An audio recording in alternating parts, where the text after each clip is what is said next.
Up first is someone who should have received double exposure considering he fought both Spider-Man and the X-Men, and I love him, and he actually did beat Spider-Man, Dr. Karl Lykos, also known by the cooler name Sauron. He's a two-part act. He starts out as Dr. Lykos, a semi-regular human geneticist that must absorb the life force of living things to survive. Then, the magic happens when he absorbs the life force of a mutant. That's when he turns into his fursona Sauron, a pterodactyl-like humanoid. So, like, body of a man but green and ripped, and a pterodactyl head, tail, and wings.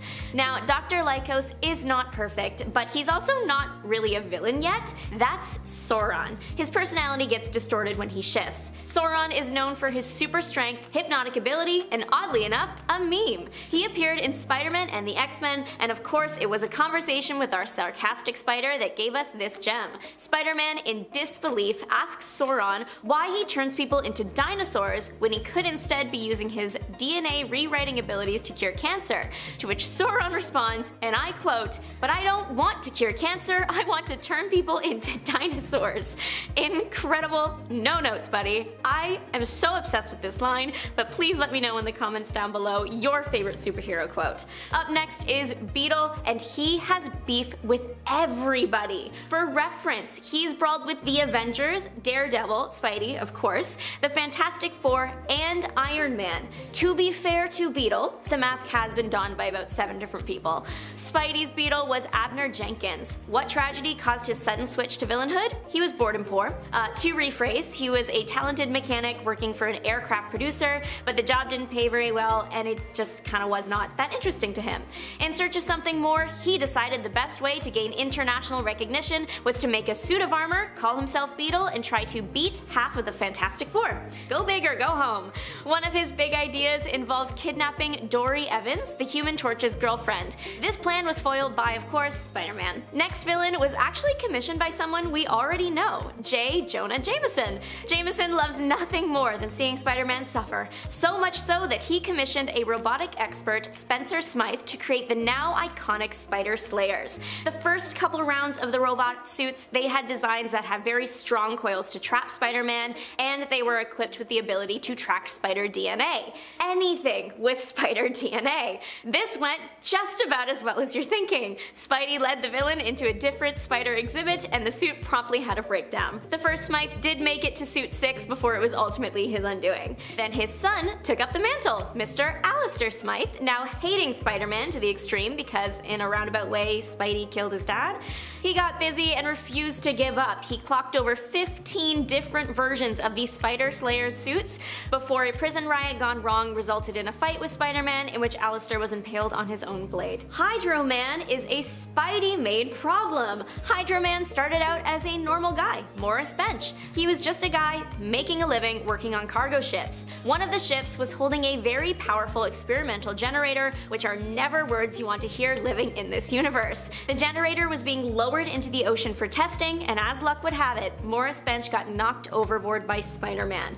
Upon rescue, poor Morris began to sweat, or so he thought. One pub trip later, and to his shock, he discovered that he could turn himself into water.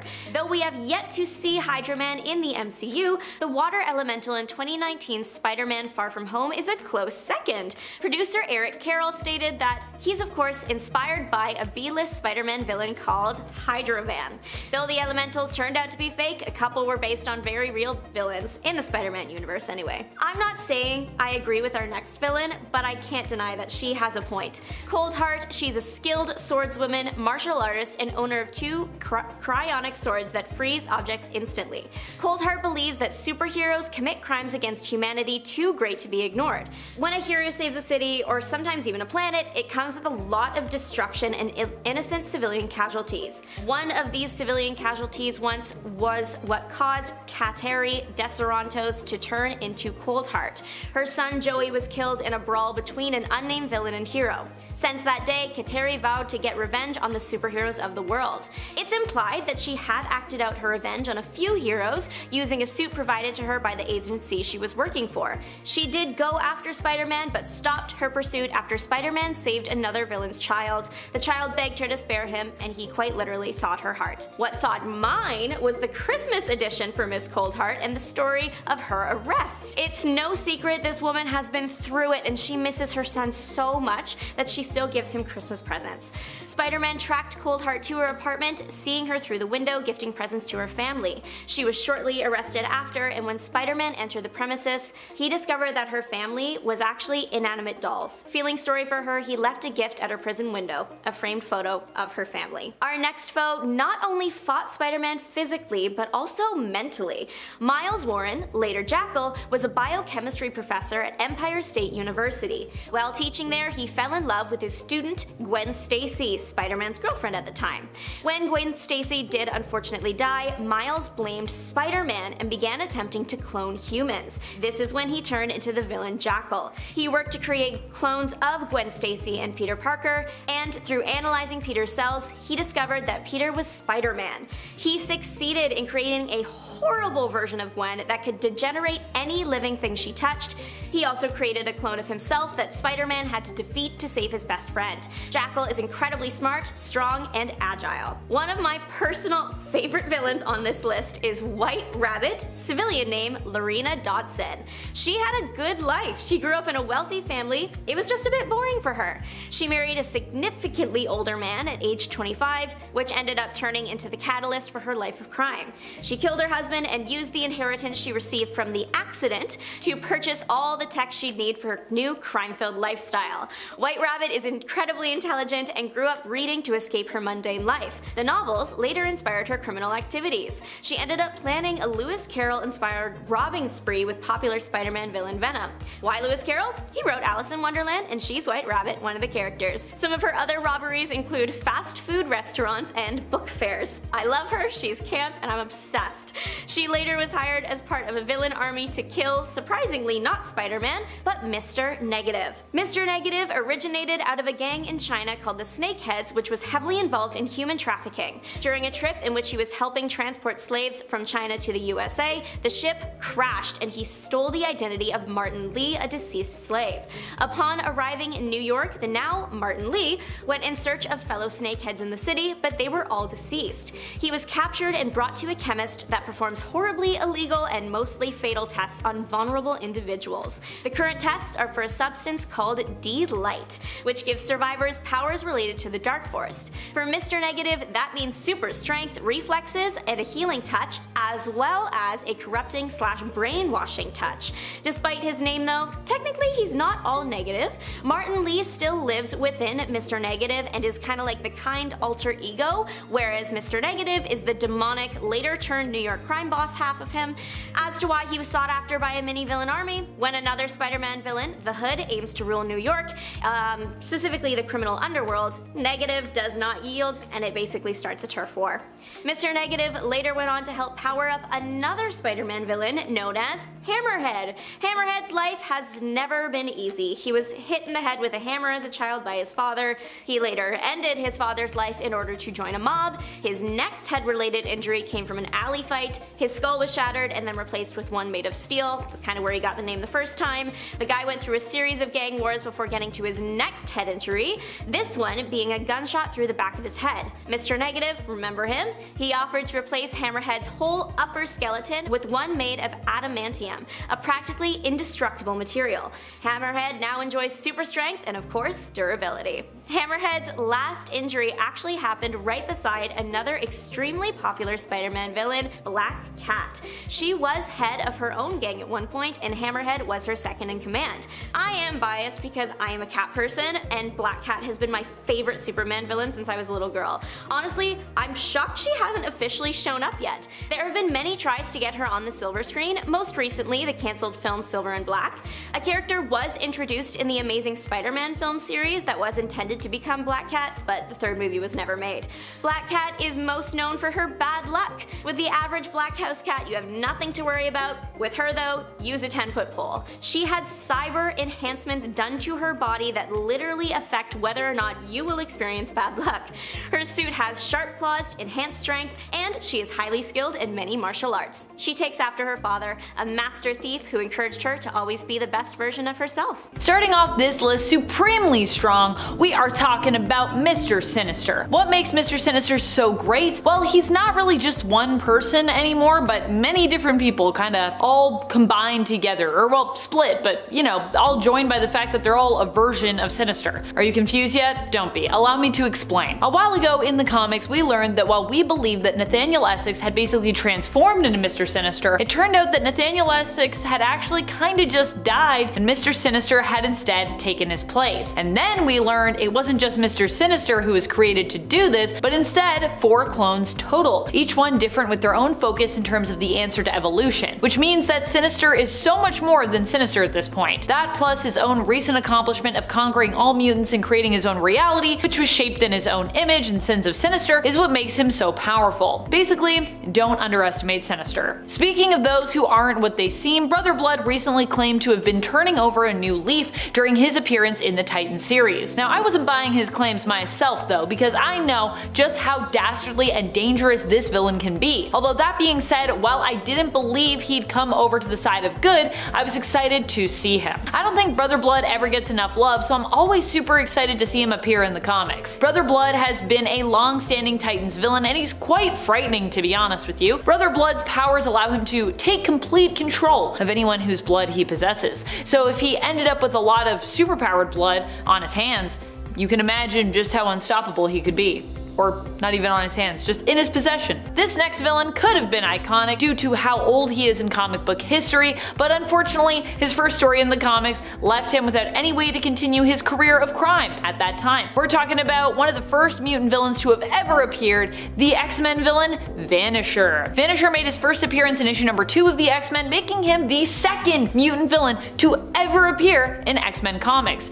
Unless you count, I guess, Professor X as the well-meaning X-Men villain he sometimes is. Issue number 1 saw the X-Men go up against Magneto. Issue number 2 saw them take on the Vanisher, who due to his teleportation abilities, which he also gets from being a mutant, was seemingly unstoppable. The issue was the team wasn't really strong enough to know how to handle his power set, especially since they didn't have anyone who could do anything similar to Vanisher. So in essence, Vanisher gave the entire X-Men team a run for their money in his very first appearance. In the end, Charles is forced to intervene and defeat Vanisher by wiping his memory so that he doesn't even remember having powers. Yikes, brutal. Seriously though, who was the real villain there? Just saying. Charles, when I read him do that, I was like, Charles, please, ruin this entire man's life. I don't think Vanisher even remembers his name after that. He's like, I don't even know who I am. Transitioning over to another character that we really don't talk about enough on the channel, I'm focusing this point on Golden Glider. Who is Golden Glider? Leonard Snart's sister, Lisa. While in The Flash she is given her name by Cisco after he makes a golden gun for her, in the comics she actually gets her name kind of from her own abilities, which allow her to astral project, and while in her astral state move at an insane speed, just gliding around. Hence why she's a good Flash villain. Not only that, but Lisa Snart can use her powers to also cancel out the Speed Force temporarily.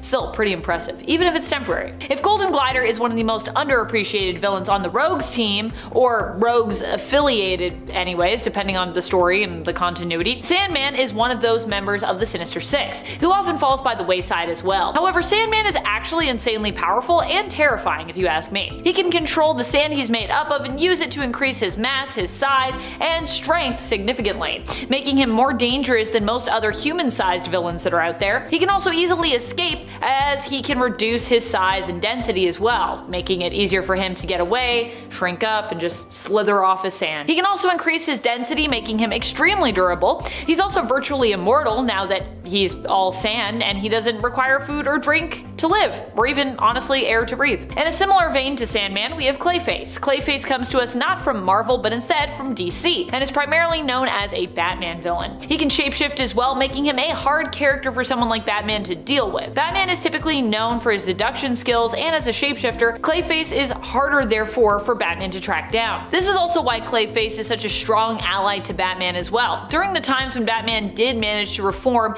and recruit Basil to the Bat family. While people might consider Clayface Clayface as more of a joke villain somewhat, in part thanks to his marvelous appearance in the hilarious Harley Quinn animated series as a member of Harley's crew, the fact remains that his abilities are impressive, including size alteration, density control, shapeshifting, super strength, super durability, and Carlo can even mimic people's powers because he adopts not just their appearance and their likeness and their voice, but also basically is just copying their DNA. So yeah, he can have superpowers too. Clayface and Sandman are definitely both impressive for their power set, but when it comes to fighting prowess, this next villain is honestly pretty hard to beat. Not only that, but he is insanely intelligent, which also helps him to navigate more challenging fights where he might be at a disadvantage going in. We're talking about Tony Masters' Taskmaster. While Taskmaster might have a kind of goofy name, his power set is honestly pretty impressive. He has photographic reflexes. What does that mean? It allows him to learn any style of fighting or martial arts simply by watching it. His abilities don't end there either. He can even learn other useful physical skills, such as sleight of hand, just by observing them. If you're wondering how I could put someone like Taskmaster above someone like Clayface, who not only can shapeshift but also can mimic other heroes and villains' powers, it's because while Taskmaster isn't himself as powerful, he has defeated other characters who are much more powerful than he is, or even, I would say, Clayface is. For example, when he used his tactical skills, his smart planning, and sense of prediction to defeat Hyperion, who's basically like a version of Superman but with Marvel Comics, or one of their versions of Superman. Speaking of villains with goofy names, Captain Cold is Leonard Snart. He is not one goofy name, but kind of two goofy names, both his villain mantle and his civilian name, Captain Cold and Leonard Snart. And while he might have goofy names and kind of a goofy look and kind of a goofy weapon, he's still actually pretty effective as a Flash villain. That is in great part due to his power set or equipment being the opposite of his rivals, the Flash. While the Flash can obviously move extremely fast, Cold can slow everything down thanks to his power over temperature, freezing basically everything around him. Not only that, but Snart is also a leader, which means he doesn't usually work alone, often having his other teammates on the rogues to back him up. He's cunning, he's resourceful, and he's also a genius as well. The next villain is another one that I feel often doesn't get hyped enough for her power. We're talking about Mystique. Mystique might not be on the level of other Marvel villains like Apocalypse or Galactus or Hela even, but she's not someone that you should underestimate either. Most people think of her as being a lower level villain in terms of her power set because she's just a shapeshifter. I don't know what it is, but I think in general we just don't consider shapeshifting to be that powerful of an ability. But here's the thing, even though as of right now she is on a list with other shapeshifters who some may even be surprised to see I've put her above, the fact is that Mystique is one of the best shapeshifters around because she doesn't leave stuff up to chance. She doesn't just rely on her power set. Unlike Sandman for a long time, she wasn't able to shapeshift into just any size or shape or anything. Typically she was kind of limited to humans or humanoid beings and was reserved to a shape that shared the same mass as herself, having to stretch herself out or condense her mass depending on the size of the individual that she was impersonating. She also couldn't copy straight DNA, so she wouldn't have the powers nor even the vocal cords, to be honest, of the person that she was mimicking. So Mystique actually had to make up for all of that with her own skill sets, making her a master impersonator and actor, able to convince you she's pretty much anyone thanks to her observational skills and the hard work that she puts in. And to me, I not only think that's more impressive, I also think that honestly makes her more powerful. Because even if, you know, something were to happen, she didn't have her powers, she would still be pretty OP. This next villain also gets a bad, or should I say good, rep from people believing that he is the weaker version of his counterpart.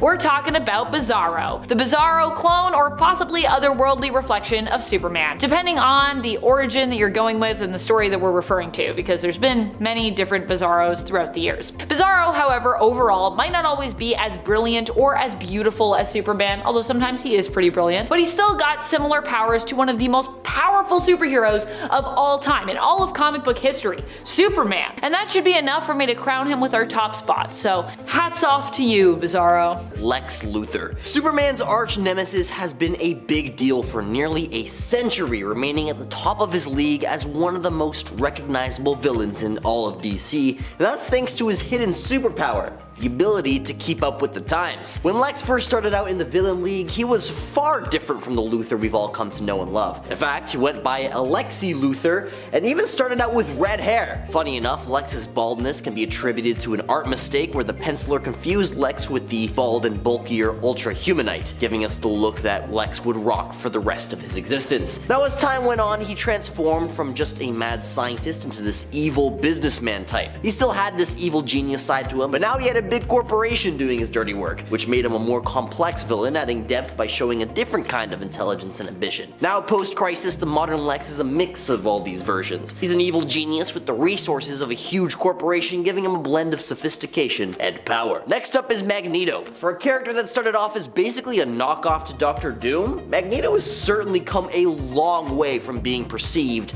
as just a mere villain. Of course, at first glance, he might seem like a bad guy bent on destroying humans, but his journey is deeper than that. His haunting origin story led him to believe that mutants should rule, given how humans treated mutants so poorly. As time rolled on, Magneto's story got twisty. Sometimes he teamed up with the good guys, showing a different side. He even began understanding the importance of working together with humans, at least on occasion. His character evolved, showcasing moments of empathy and understanding. I mean, sure, he still does clash with the X-Men, but his motivations and actions have changed. He's a prime example of a villain who's undergone a roller coaster journey, blurring the lines between good and bad. If you're enjoying the video so far, please support the channel by pressing like, subscribing to Top 10 Nerd, and ringing that notification bell. Jason Todd. When this iteration of Robin first popped up in Batman comics, he was just a redhead acrobat sidekick, which is a far cry from the anti-hero we know today. His origin story changed over time from being a determined kid wanting to be Batman's sidekick to having a more darker, tragic past after Crisis on Infinite Earths. Now this guy wasn't just another Robin. He was more intense and pretty rough with bad guys, sometimes even crossing Batman's line. Now sadly, his impulsive nature led to his tragic end in A Death in the Family, where Joker beat him with a crowbar. This hit Batman hard, and Jason's death became a warning for future Robins about the dangers of their job. But after this, he miraculously came back to life and took up the mantle of the Red Hood. As the Red Hood, he went down a dark path, disagreeing with Batman's crime-fighting methods and becoming way more ruthless with criminals. Now over time, he's changed, becoming a better team player, leading his own squads, and even patching things up with Bruce Wayne. He's mellowed out a bit from his etchier days as the Red Hood, and is working to be a hero in his own way, even earning Batman's trust back. Next up is Sandman. William Baker, better known by his alias as Flint Marko, has most definitely come a long way. Starting out as just another super-powered thief, slowly but surely his character became fleshed out with a tragic backstory with a motive to justify his actions that would even make a grown man cry, or at least a young AJ. Baker has even been able to reform over the years, growing into a formidable anti-hero, which is a far cry from his initial appearance as a two-dimensional robber that got beaten by Spidey with a vacuum cleaner. Now, before all that, in his childhood, his dad wasn't around, his mom struggled with substance abuse, and bullies made his life miserable. When he finally stood up for himself, he got a taste for power, and that's when things took a turn. Flint started being a bully himself, letting others do his work because school wasn't his thing, but his path got even rockier when he messed with football games for money and then got kicked out of school. Then came his stint in prison, but that didn't hold him for long. After he escaped, he ended up in a nuclear test and survived, gaining these insane sand powers. Instead of turning his life around though, he chose the wrong path again, becoming the Sandman, using his powers for crime. Boy was he good at it, even being a founding member of the Sinister Six and the Fantastic Four. Now Sam Raimi's Spider-Man 3, a film which most people would rather forget happened, revealed that all his villainy had been an attempt to save his terminally ill daughter, adding a touch of humanity to justify his actions and proving that deep down he's not such a bad guy. In fact, he would go on to fight alongside heroes in the Outlaws and the Wild Pack, and even as a reserve Avenger. While he continues to work against the law, there's still that spark of good which comes out every now and then. Catwoman. Ever since her debut in Batman comics, she's undergone some major transformations, making her one of the most dynamically changing villains. Initially seen as a Gotham baddie, she's now more of an anti-hero. She's been part of different groups like the Justice League and the Outsiders, proving that she's not all bad, especially after her and Batman's rocky engagement. Her backstory's been all over the place too. Before a big DC event, she had memory loss lost from a plane crash, but then another story, she was a dominatrix turned burglar, which is definitely crazy. Now, one huge change came in 2015 when she smooched another Catwoman, which was a huge deal for the LGBTQ+ community and representation in comics. Now, sometimes in her backstory she knows her parents, other times she grows up in an orphanage. Her sister's in and out of the picture depending on which story you read. And her moral code is definitely all over the place. Sometimes she's not into eliminating people at all, but other times, when her loved ones are in danger, she is quick to throw down. Black Adam. He started off as a baddie due to his family mess. He claimed that he was innocent in some serious stuff involving Captain Marvel's folks, and it turned out that he wasn't the guilty party. But even with his newfound good guy claim, he ended up causing trouble with the Justice Society, teaming up with the bad guys at first, the Injustice League. Later on, after some brain surgery to remove a tumor, he switched sides again, helping the good guys beat the bad ones. He even helped the Justice Society in a huge fight against this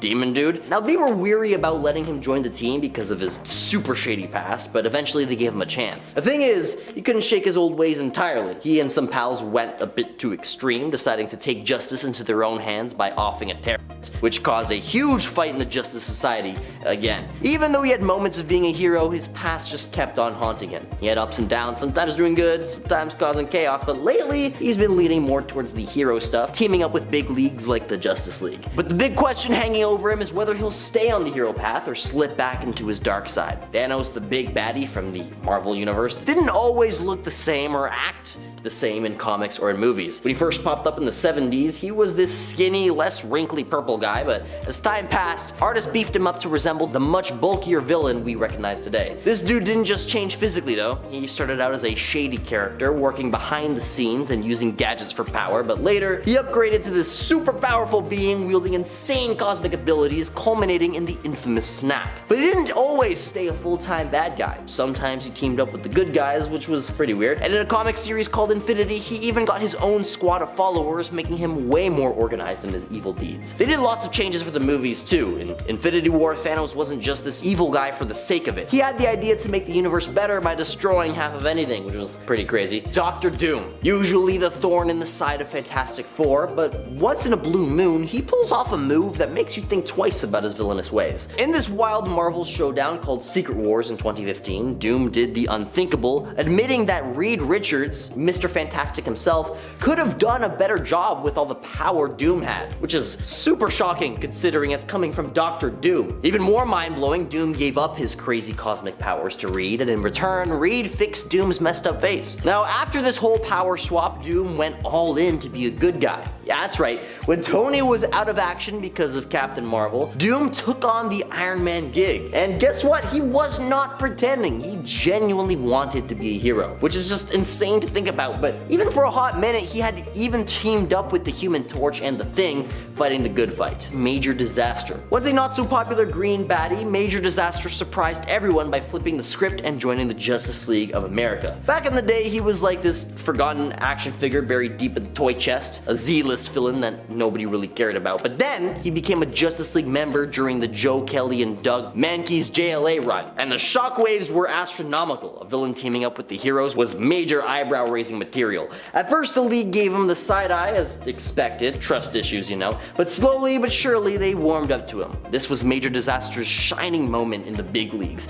Fans cheered for his unexpected turnaround. But then, eventually, after the story arc, he panicked. He just vanished. Fans were pretty bummed because they wanted more, but he's been missing in action ever since. Mr. Freeze, initially known as Dr. Victor Fries or Mr. Zero, started off as a typical icy antagonist in the world of comic books. But let me tell you, his story took a wild turn in 1992 with that Batman the Animated Series episode called Heart of Ice. You see, before that, it was just your run-of-the-mill baddie chilling out in the background of Batman's world, but then something magical happened. The animated series reimagined Mr. Freeze, giving him depth that we'd never seen before. And his voice, oh man, he had this deep, haunting voice that made you just feel his pain. Suddenly, Freeze wasn't just freezing Gotham, he was a guy wrecked by sadness and revenge. The core of this story revolved around his wife, Nora. Freeze was desperately trying to save her from a terminal illness, but big corporate greed and a tragic lab accident with cryogenic stuff turned him into a guy who can't survive outside of an ice suit. But then things got icy in a bad way. Remember Arnold Schwarzenegger as Mr. Freeze in that Batman and Robin movie? Yeah, the one with all the cold puns like chill out and ice to meet you. It was a goofy take that turned Freeze into a walking joke, and unfortunately that's what what many folks still remember him as to this day. In the comics, Freeze stayed close to the serious version from the animated series until the New 52 reboot shook things around. Scott Snyder took Freeze in a different direction, making him way less sympathetic by altering his backstory. Suddenly Nora wasn't his wife anymore, just some girl with a made-up illness. And the guy who pulled the plug on his research, surprise surprise, it was none other than Bruce Wayne himself, which was a twist that made everyone involved a lot less likable. So while some chop him up as just a dude with the freeze ray, he's actually way cooler than that, pun intended.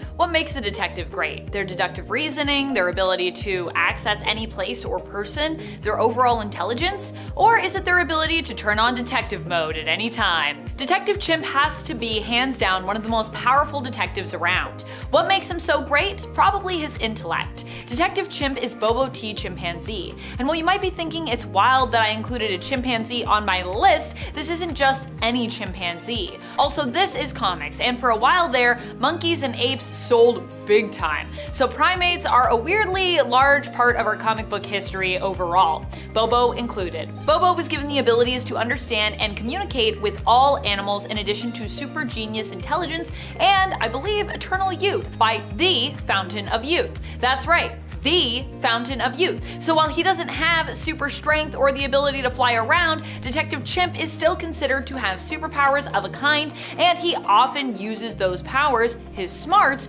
to solve some of the most challenging detective cases.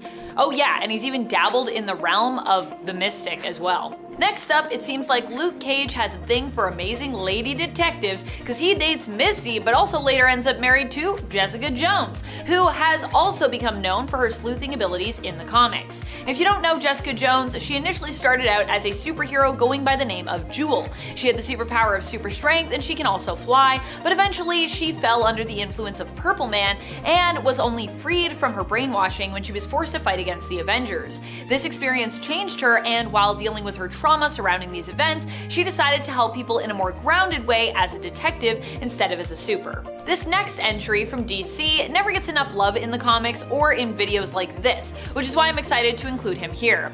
Who is Harvey Bullock? He is a good friend of Commissioner Jim Gordon and his former partner, depending on the continuity, but I digress. For many people, Harvey Bullock is a much beloved and underrated character in the Batman universe. Many also consider him to be one of the bravest characters in the Gotham television series as well, at least initially. In that show, he ends up being a straight and narrow cop who, I believe, turns out to be corrupted. But in the comics, he was a cop who wanted to go straight and narrow, but saw the system was broken and ended up acting corrupt, only to team up with Jim Gordon, his partner, later on, to redeem the system. Because he didn't like that it was corrupt, he just didn't know any way to fix it. Gordon came along and they did it together. While Gordon has moved up with the GCPD considerably throughout his career, Bullock is basically a lifetime police detective and acts as a foil for Gordon's confidence in Batman, often playing the skeptic about whether or not Batman can truly help the city. While DC seemingly has monopoly on most of the smartest and greatest detective comics, being themselves a comic publisher who is of course named after their flagship series, Detective Comics, DC, Marvel definitely has some characters who have become iconic for their investigative abilities. One of those amazing detectives is, of course, Misty Knight. Man, people often know Misty Knight as one half of the Daughters of the Dragon team, known for her master martial arts skills. And while, yes, this is also true, she started out working as a police officer and later in her life would also go independent, working as a private investigator. I would say one of Misty's greatest strengths as a detective is all of her connections. She knows a lot of people, both in terms of law enforcement and in the vigilante world. So when it comes to doing some digging or getting a powerful ally, she has a ton of resources at her fingertips. I mean, she even has X-Men connections thanks to her being Jean Grey's roommate at one point, so she just knows everyone. As with many of the greatest detectives in DC Comics, this next hero to be included on our list has been compared to Batman in the past, in terms of his own level of deductive reasoning. We're talking here about Elongated Man. Elongated Man is Ralph Dibny, and his wife Sue also often worked alongside him to solve mysteries the world over. Even when they both died, this didn't even stop them, with Ralph becoming a ghost detective alongside his wife. Short-lived period, but something I would have loved to see like a whole series of. Just them solving mysteries, solving cases as ghost detectives together. So cute. One of the greatest detectives in a potential future is Green Lantern Joe Moline. Sojourner also happens to be my favorite Green Lantern thanks to the series Far Sector, and anytime I have an opportunity, of course, to include her on a list, you know I'm gonna do it because that's how much I love her. Hence this entry. But she's here, of course, for a reason, like I said. During the now Elseworld, but at one point potential future of Future State, it was stated that Green Lantern Moline had actually become known not simply as the greatest detective in one city, or even the world, or even like her own sector of the galaxy, but instead the greatest detective in the universe. This is a pretty big claim, and while Jo hasn't achieved this status just yet, I feel she has proven through her early adventures in Far Sector that she has great potential. She was thrown into basically an interstellar civil war where deep-seated secrets had to be uncovered for her to address civil unrest between two different alien species who were like cohabitating on the planet, and ended up finding a way to solve the case, save the day, and in the end prevent the planet from breaking out into a full-on war. They initially started to fight, but Jo was actually shortly after able to put a stop to this, all thanks to basically her detective skills really. Well, of course that and her power ring. From space back to Earth, Renee Montoya is one of the best, though likely not the best detective in Gotham City. She's one of the few people in comics who is able to deduce the true identity of Batman. She's not just great at investigating, but she also is good at escaping and fighting, which also helps her to solve her cases, allowing her to get out of situations she may have gotten into through her investigating. She's also risen in the ranks, both within the Gotham City Police Department and as a vigilante, moving up to detective of major crimes in the New Earth continuity, and in the Prime Earth continuity she also ended up accepting a promotion to commissioner in Gotham from Mayor Nakano, replacing the man who once trained her, Harvey Bullock. Now, when it comes to those who are good at solving mysteries, sometimes you have to turn to a mysterious figure for that. A figure who sometimes you need mystery to solve a mystery, you know what I mean? Which is where the question comes in. Who is he? That was initially a big part of his mystery as a character, and in the modern day, still is. However, the most well-known version of this character is probably Vic Sage. If you thought Renee Montoya was a great detective, this is actually the person who also helped to train her. Renee worked with the question for a while before eventually taking up the mantle herself in Sage's place. While Renee worked as a detective for the GCPD as a civilian, Sage in his civilian life was a journalist, which lends well also to his skill set. He is said to be the second greatest detective in the world, but for me, I would say it's a tie between him and Detective Chimp. Speaking of world's greatest detectives, well, Multiple Man himself is known for his detective skills as well, somewhat. There was actually a version of him that was supposedly the world's greatest detective over at Marvel Comics. Well, not actually Jamie, this dupe was a version of him, a duplicate as per his mutant powers. That is what Jamie Madrox's mutant powers are. He can create duplicates of himself, and when reabsorbed, he gets to take in their knowledge and their skills. This means that Jamie is probably one of the smartest and most capable people in the entire world in Marvel Comics, thanks to all the duplicates he's created and all the lives that they have lived, and then he's absorbed those, so he has all that knowledge within him and all those skills. This particular dupe, the one who was supposedly the world's greatest detective, basically decided to not absorb back into Jamie and chose instead to sacrifice his life rather than to pass on all his knowledge and all the secrets he'd acquired to the original. This was because he actually felt, I guess, all the knowledge like really messed him up,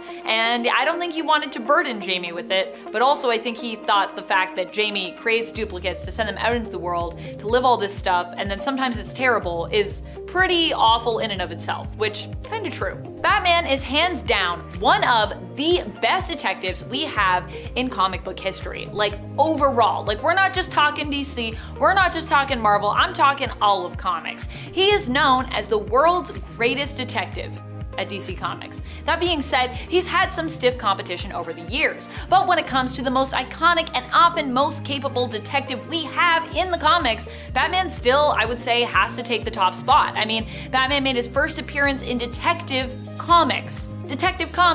When we think of comics and detectives, he is the person we think of first. And it isn't even like this is just a title for him. Batman has also earned his rep as one of the greatest detectives of all time. He's trained with some of the best in the world, and he has proven time and time again to be unstoppable thanks to his observation skills, allowing him to be multiple steps ahead of his enemies, even when they think, wrongfully, that they've pulled the wool over his eyes. Spoiler alert, if you think you've done that, you probably haven't. Many superpowers are just like magic, and some heroes take it a step further. They disappear. Lionheart hasn't been seen since his cameo in 2008's Trinity Volume 1 Issue 24. He's actually only appeared about 19 times in total. His first appearance in 1993 is in Bloody London. For real, he is just a guy, he was a dock worker, and he has no powers or anything like that, unless you count him being super loyal and super brave. These two traits in particular made him the ideal candidate to defend England as part of a government operative. His impressive lineage was a bonus. He is a direct descendant of King Richard I of England, also known as Richard the Lionheart. Modern Lionheart's civilian name is Richard Plant. We know where the Richard and Lionheart came from, but his last name is from the royal house King Richard was in. He's super English. Lionheart's supersuit is a suit of armor with a big blazing energy sword. The armor lets Richard fly and makes him extra strong,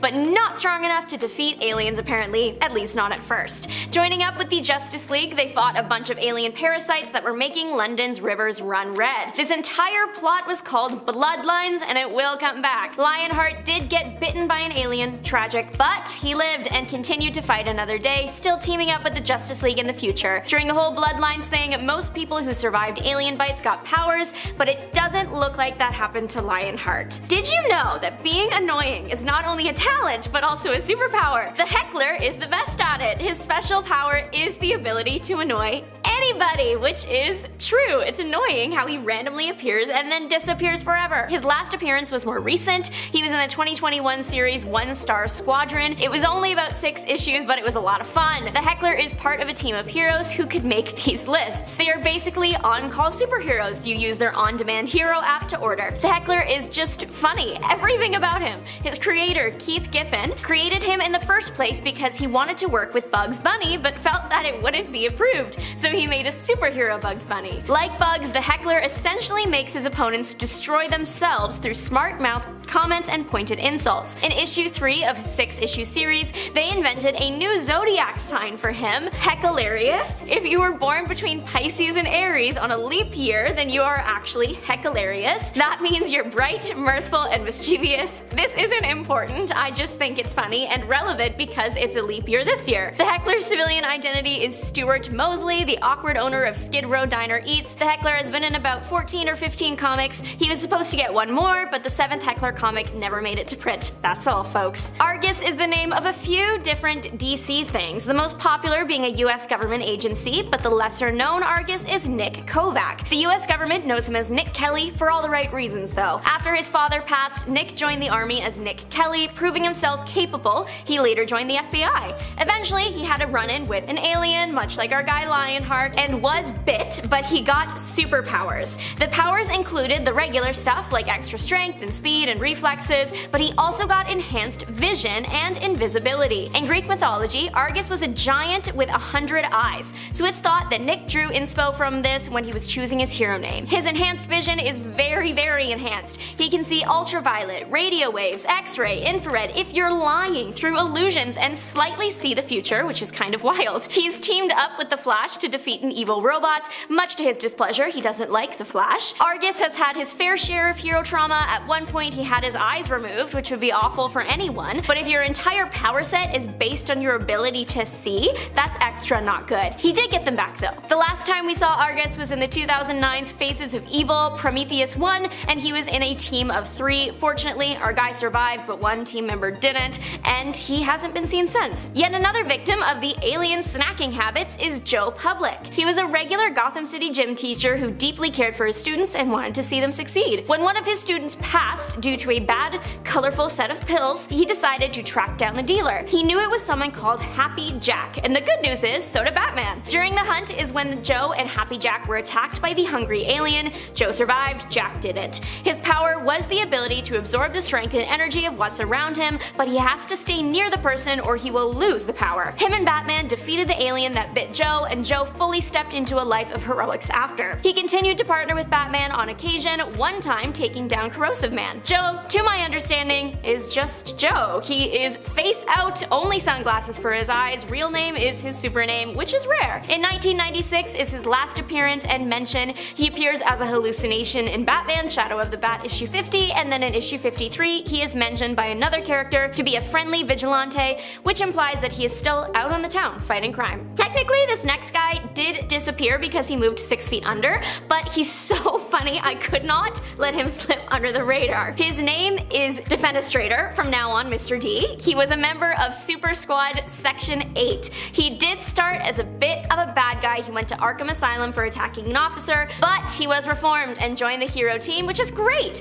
We never get the chance to learn his real name because unfortunately Mr. D gets caught in a crossfire and doesn't make it. His first appearance was in Hitman 18 in 1997, and it was only 3 years later, in issue 52, that he was gone forever. Now the reason this man has made this list is because his method of fighting is maybe my favorite I've ever seen. He carries a window around and smashes it on the enemy's head, and I can't figure out if the window is a magic window that regenerates after each hit, or if he smashes it and then has to go get another window from somewhere. I think it's regenerating because in issue 52 in the beginning of the battle it gets blown up, but the next window he uses looks exactly like the first window and he wouldn't have had time to get another window the next time he uses a window. A case could also be made for the windows being held in his massive square looking suit jacket. Either way, this guy is hilarious and I hope he gets revived. Winona Littlebird, better known as Owlwoman, has been MIA since her appearance in 2006's Infinite Crisis 7. Fitting, honestly, considering she debuted in the 1986 comic Crisis on Infinite Earths 12. Went in with an Infinite Crisis, went out with an Infinite Crisis. So while I would like to see her again, it's kind of a full circle moment. She is a Native American hero. Her powers include heightened senses, and like an owl, she can see in the dark. She can fly using wind currents and later received some claws. Owlwoman was part of the Global Guardians, fighting alongside members of the Justice League until the team disbanded due to a lack of funding. Unfortunately, though she started out as a hero, she got brainwashed after the Guardians ended by someone named Queen Bee. Queen Bee was the one who gave her the claws, and her plan was to take over the world. Original. Eventually, the brainwashing was reversed, and Owlwoman went on to fighting crime again, even teaming up with Wonder Woman. I love this next kid because there are too many examples of heroes applying for a super squad and then not getting in, and then turning into a villain because their feelings got hurt. But Color Kid, he took rejection like a champ, and he didn't let that stop him from continuing to be a hero. He started out as a lab assistant, just a regular kid, and then was struck by a multicolored light beam from another dimension, average DC experience. The light beam gave him the power to change the color of any object. Excited by his new abilities, he traveled to Earth to audition for the Legion of Superheroes. Unfortunately, his powers, while cool, don't have much use when it comes to fighting crime, so he was rejected. Joke's on them though, one time his powers came in very useful when he changed a kryptonite cloud from green to blue, changing its chemical nature in the process, which meant it wasn't harmful to Superman anymore. He later developed the ability to camouflage himself and even create a sort of fog around people by changing the color of the air around them. So please give my guy some credit. He was a member of the Legion of Substitute Heroes for a while, which is basically made up of a bunch of people rejected from the first Legion. His last comic appearance was in 1994, and he was featured on the animated TV show Legion of Superheroes, which ended in 2008. Latino hero Bushmaster is all about the reptiles and fighting crime. He's teamed up with the likes of Batman and Robin and been a part of the Global Guardians too. His civilian name is Bernal Rojas. He has no superpowers but is very intelligent. He started out as a world-renowned Venezuelan lizard scientist, so he's always been into reptiles. He brought this into his crime-fighting work by creating reptile-themed gadgets. To list a few because I think they're neat: chameleonic camouflage, terrapin shell, and flying lizard wings, and more. During his time on the Global Guardians, he was also brainwashed, sad,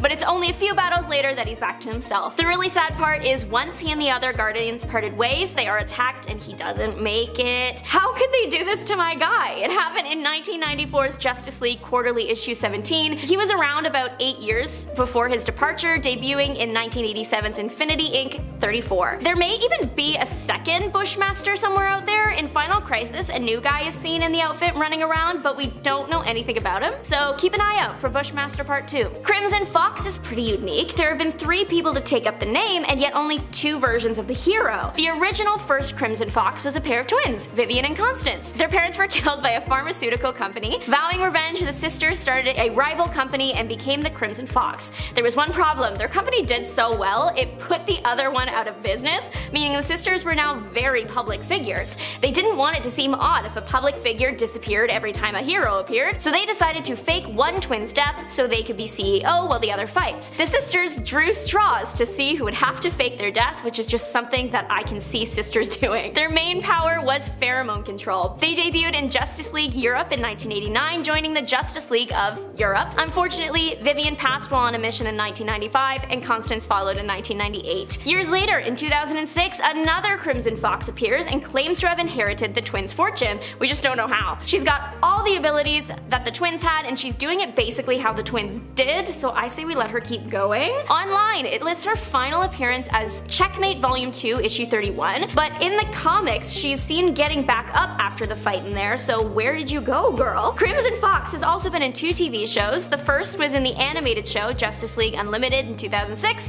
and the next was in the 2017 live-action show Powerless. Powerless would have been the last time a version of Crimson Fox was seen. A son of Superman and Wonder Woman is a big deal, so where did he go? Jonathan Kent II was born to the famous heroes in the reality we know as the Kingdom. He first appeared in 1996 in Kingdom Come 4. It's important to say that there are other Jonathan Kents. They are Superman's kids, but with other people in other universes, but this ain't about them. Today's Jonathan has got his parents' powers plus some bonus features. He can travel through time and between dimensions. The Hyper-Time time manipulation is where he took the inspiration for his name, Hyperman. He seems like he would be a big deal, but he's only had about 5 appearances. That could have something to do with his life story. He was kidnapped as a child from his reality and brought to the main reality by a villain wanting to destroy Superman. His parents and Batman eventually rescued the baby, but he disappeared. Turns out the evil guy had reached Hyper-Time on his way there, so Jonathan slipped back in where he was watched by himself, an older version of himself, the Guardian of Hyper-Time. When everything settled, the baby was returned to his parents so he could grow up to be the Guardian hero in the future. That was in Justice Society of America Volume 3, Issue 22 in 2009, and that's all for him, I guess. Starting us off today is a little guy who goes by the name Dr. Psycho. Now, Wonder Woman, being a warrior-bound Amazon, sometimes daughter of Zeus, is one tough lady, and as you'd expect, a good chunk of her opponents are equally, if not more, physically intimidating and pack one heck of a punch.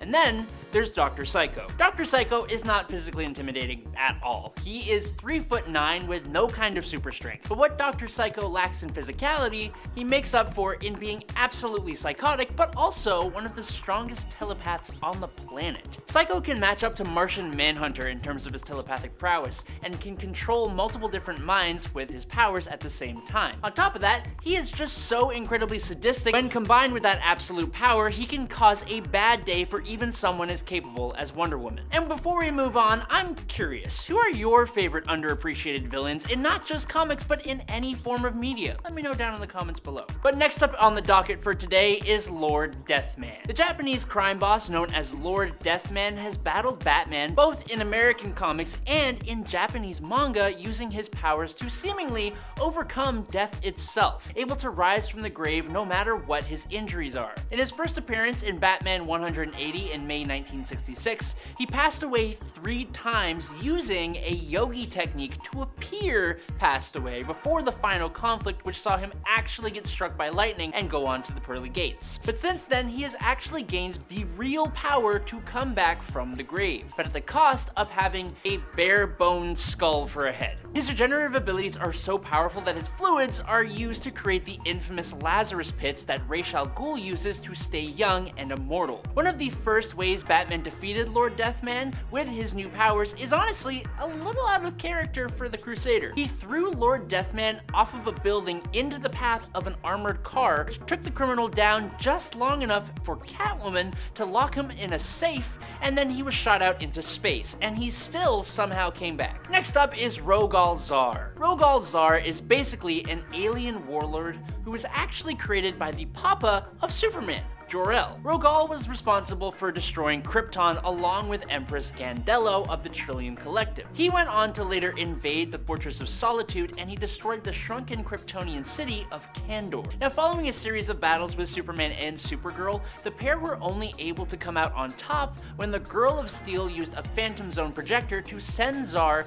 to the Phantom Zone. Now, all of that is pretty impressive, but what really sold a lot of people on his actual raw power was later on, when Rogal escaped from the Phantom Zone, leading an army of criminals, including General Zod, who then turned on him. He did battle with Superman, Supergirl, General Zod, John Kent, and even Crypto the dog, all at the same time, until the Thanagarians showed up and put Zar in permanent stasis. Clifford's mech was a participant in a government experiment which caused him to tap into the quantum field, which allowed him to then manipulate dark matter. Now, we have no idea what that really means because we don't even really know what dark matter is, but in DC Comics, the dark matter in Major Force's body allows him to do incredible things like absorb energy, fly, regenerate, and even create light constructs like a Green Lantern can. Another side effect of all this concentrated energy inside of him means that he will go off like a nuclear boom boom if he is cut. That on its own is a huge power boost, simply because now, as a result, most superheroes can't even risk fighting Major Force, just in case they cut him. But then, on top of that,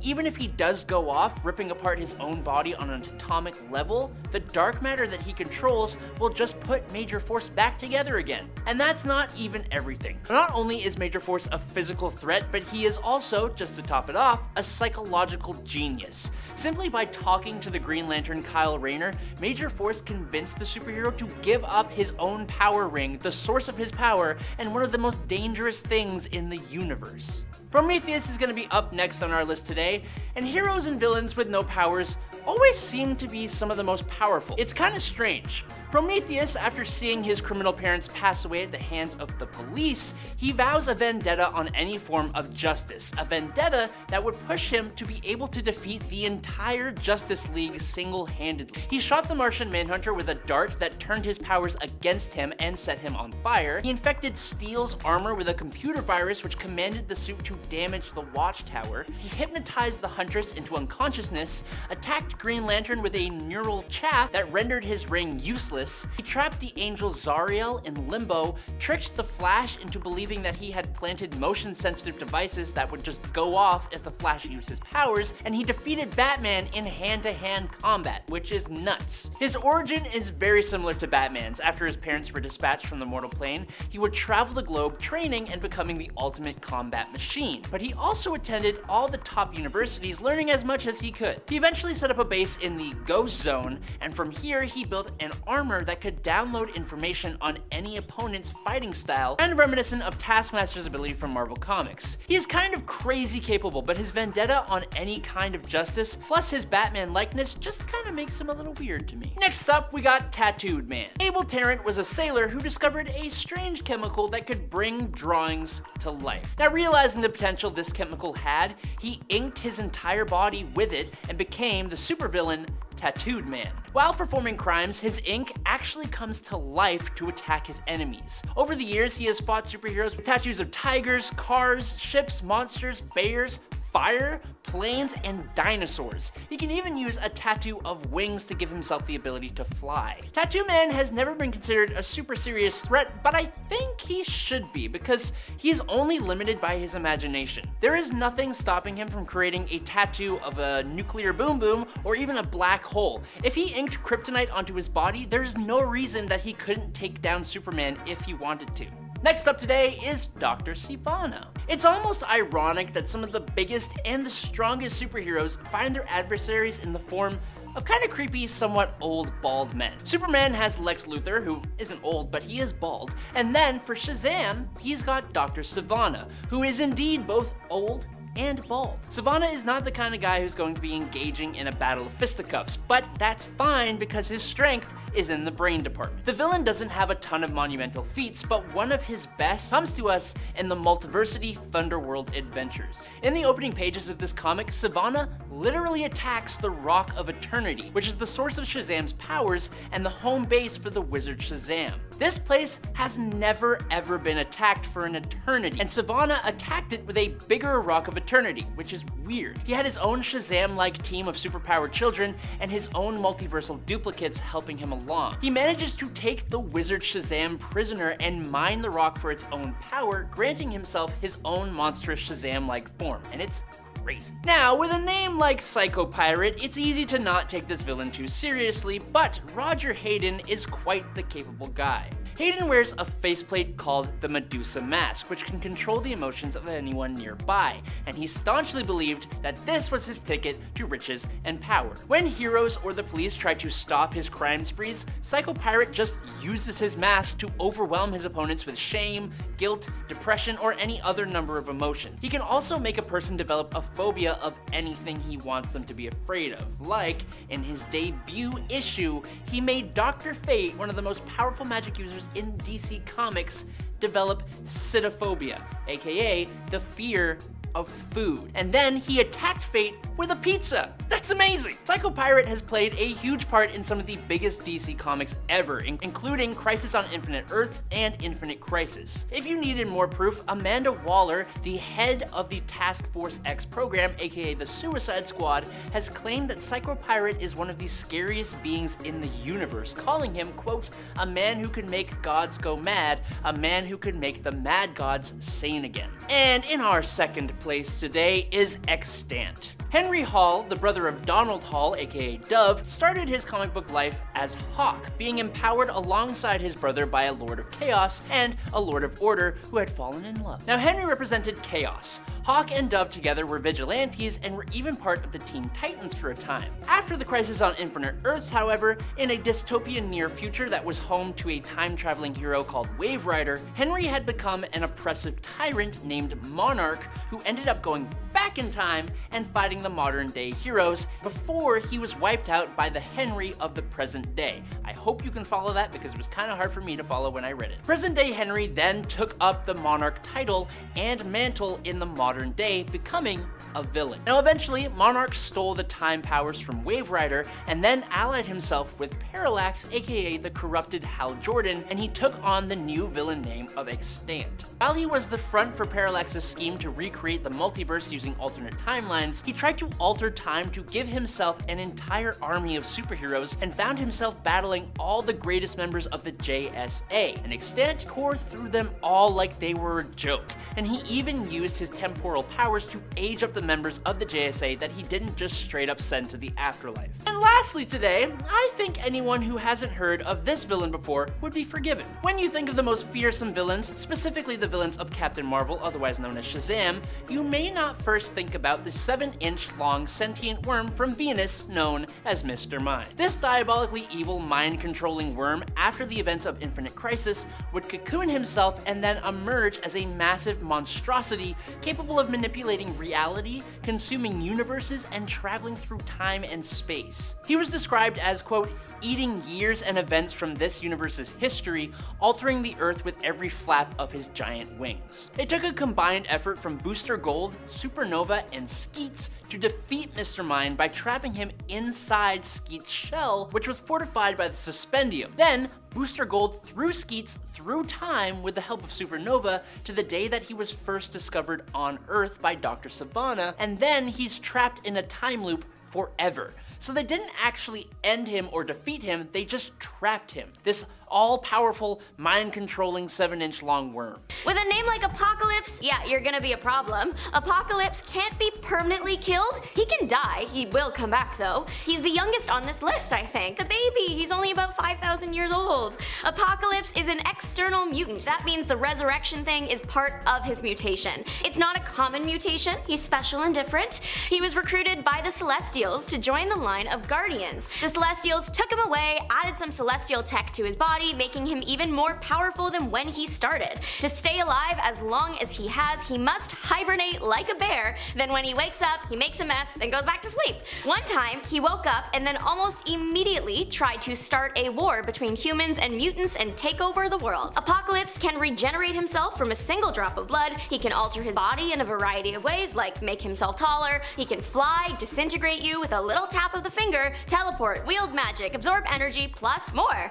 He's someone you want on your side. Thankfully, in the end, he joins the X-Men by agreeing to live on Krakoa and follow the laws there. Picture the sun, like at its blazing peak. That's a lot of energy and power, right? Now multiply that by 1,000. Not to be your 8th grade math teacher with an odd math question, I swear, I'm going somewhere. That somewhere is Surtur. Surtur has all that power as established in Journey into Mystery 104. It also establishes that he can create a circle of pure flaming energy that is powerful enough to destroy an entire galaxy. That's just him, as himself, no absorbing other power or wielding anything. But he can wield, if you were wondering, specifically the Twilight Sword, or the Sword of Doom. It was made using a galaxy that blew up and is now constantly on fire. It's called the Burning Galaxy, because what else would you call it? In a bit of tragedy, or irony, or however you want to view it, the sword ended up being Surtur's demise in the end. So with all his power, Surtur can be killed, just only by an object of immense power greater than 1,000 suns, or when he's not tied to one. The Twilight Sword was almost kind of like a Horcrux for Surtur. The first time he was beat, Thor had to destroy the sword before they could destroy the demon, and then the second time he was beat was using the sword. The sword was no longer tied to him, so it meant that his head could take a permanent vacation from his body. But just because the demon has been beat doesn't mean it was easy. He is less a physical energy and more just unstoppable force. Dormammu against Thanos is an interesting case. There is no denying that Dormammu is intensely powerful. His power comes from where he rules and lives, the Dark Dimension. When he's in there, it has been established that there is no fight that he can't win. He also has all the demons of the realm at his disposal, making a pretty terrifying army. But since he draws his power from his dimension, when he leaves it, he gets weaker. So in the event that Thanos were to fight him or face off somewhere that wasn't the Dark Dimension, Thanos does have a slightly better chance at winning, but probably only if he has the Infinity Gauntlet. Thanos on his own, super powerful, stronger than the Hulk, can take a hit from Thor's hammer, and can handle wearing the Infinity Gauntlet. But despite all that, he can be killed. Dormammu can't. It's never been done.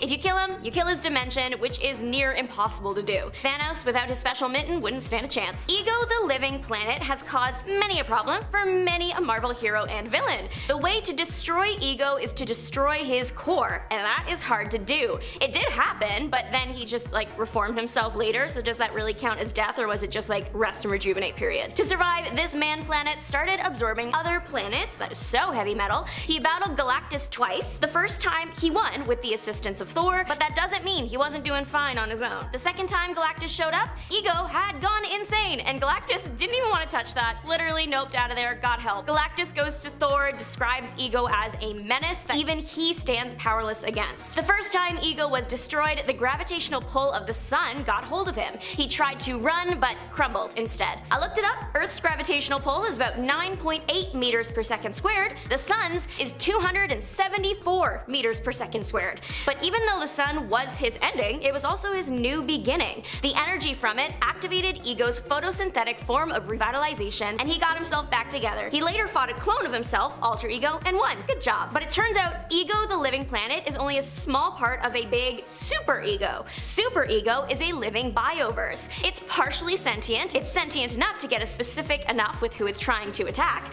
The Stranger, a cosmic scientist with a knack for experimentation, showed up and created Ego, Alter Ego, and Super Ego. Super Ego looks like an Ego universe, basically. He's got more bells and whistles, longer tentacles, more power, things like that. Super Ego is also powerful enough to go up against an army of Celestials.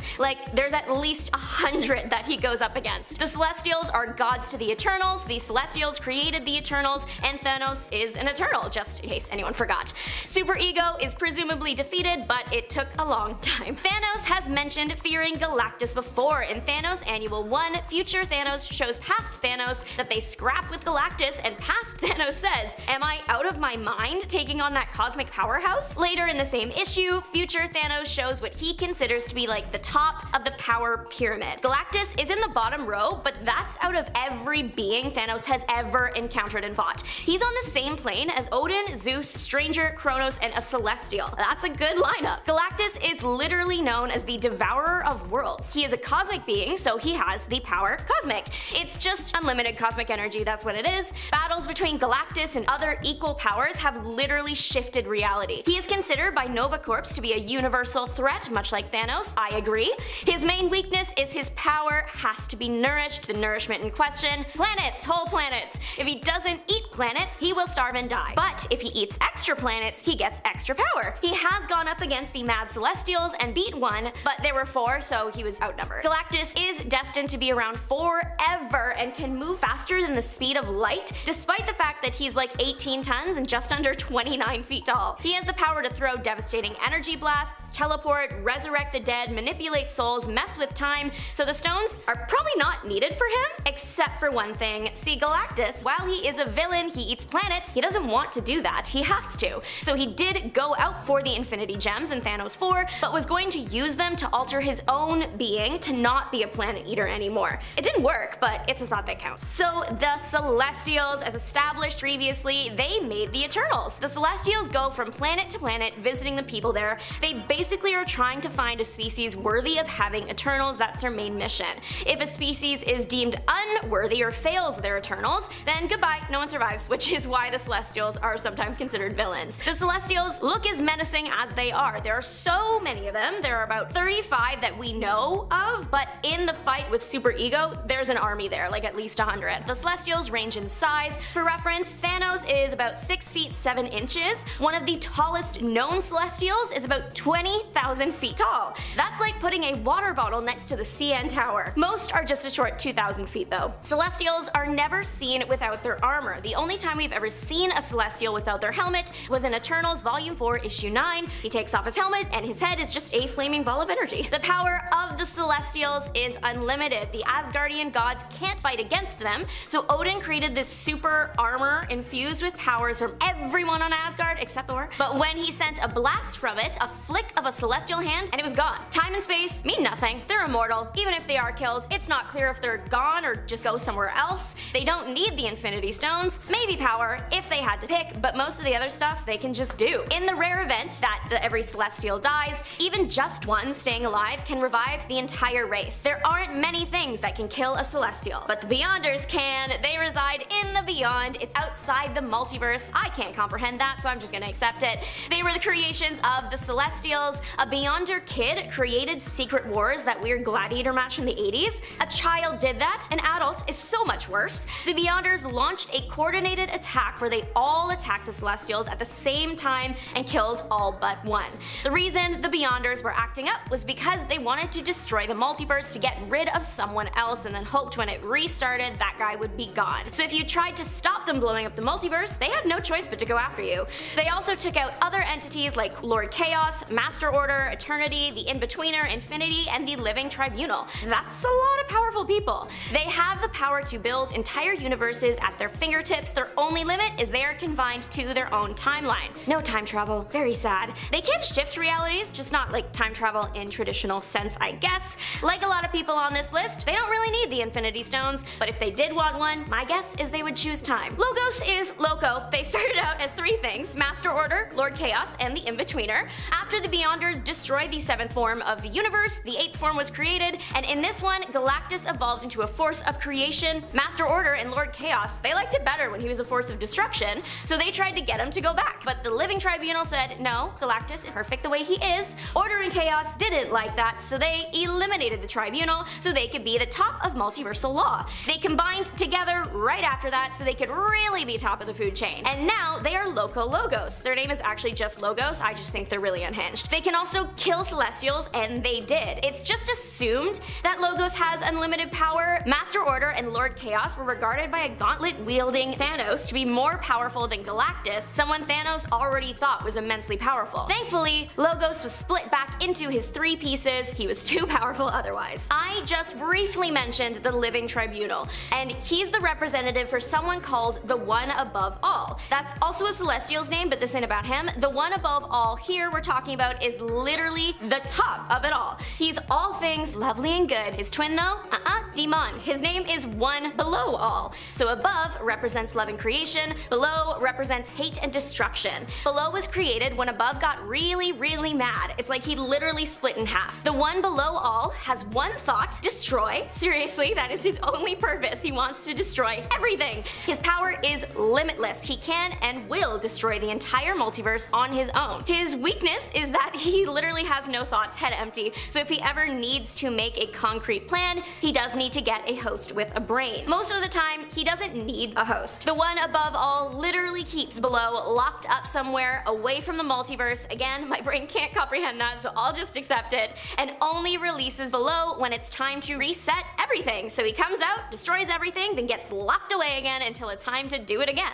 What's pretty cool about the below is that he is the source of the mutagenic third gamma energy form, the form that creates Hulks. Of all the things in our galaxy, I think most of us can agree that the sun is pretty darn powerful. It's pretty crucial to life and could also very easily end all life in no time at all. So needless to say, a being who is the living manifestation of the sun would be pretty powerful, right? Well, that's exactly what Apollo is. Apollo first appeared in Doctor Strange Volume 2, number 22 in January of 1977 after she learned that the creators were plotting to replace stars in order to gain power. She created a human form and traveled to Earth to help Doctor Strange. She even saved the hero from an attack of the demon Visa Majoris, using her ability to produce blasts of heat that are equivalent to the power of the sun. So needless to say, she could probably absolutely destroy anyone who is less powerful than a literal star. But despite that, at the end of the story, she actually lost her power and her memory, but instead fell in love with humans, because apparently we're just that great. Despite being a member of the Avengers for quite some time, the superhero known as Jack of Hearts seems to be one that is often forgotten about. Jack Hart was the son of a brilliant scientist and on his mother's side, an alien, with her being a member of the Contraxian race. While he gained some advantages from his mother's alien heritage, his father had created a ridiculously efficient liquid sci-fi fuel called Zero Fluid. Exposure to Zero Fluid is what forced his body to undergo mutation, allowing him to project powerful beams of concussive energy from his body. Unfortunately, this energy was also notoriously hard for Jack to control, which led to the character becoming a pretty tragic one, with a fairly checkered past while still ultimately being an incredibly good-hearted person. His passing and resurrection was featured prominently in Avengers Disassembled, and he did have a pretty prominent relationship with Jennifer Walters' She-Hulk, so hopefully if that show gets a second season, we will see his character finally show up in the MCU, giving the hero the attention he deserves from the mainstream. Being an Asgardian and the actual brother of Thor, it's actually incredibly unfair how Balder the Brave has never been able to garner much of a spotlight for himself. Balder the Brave is the Asgardian god of light, which obviously gives him light-based powers, but he is also often seen with speed-based powers as well, as he is the most agile of all the Asgardians. In Norse mythology, it's Balder's passing that is supposed to actually kick off Ragnarok. He plays an important role in the mythology and has played a role in quite a few Asgardian Marvel stories, but he's just never been able to reach the heights of popularity that his half-brother Thor and adopted brother Loki are able to generate. I mean, he hasn't even showed up in the MCU until he was only slightly mentioned in the second season of the Loki TV show, and even that mention only pointed out that Balder, Odin's son,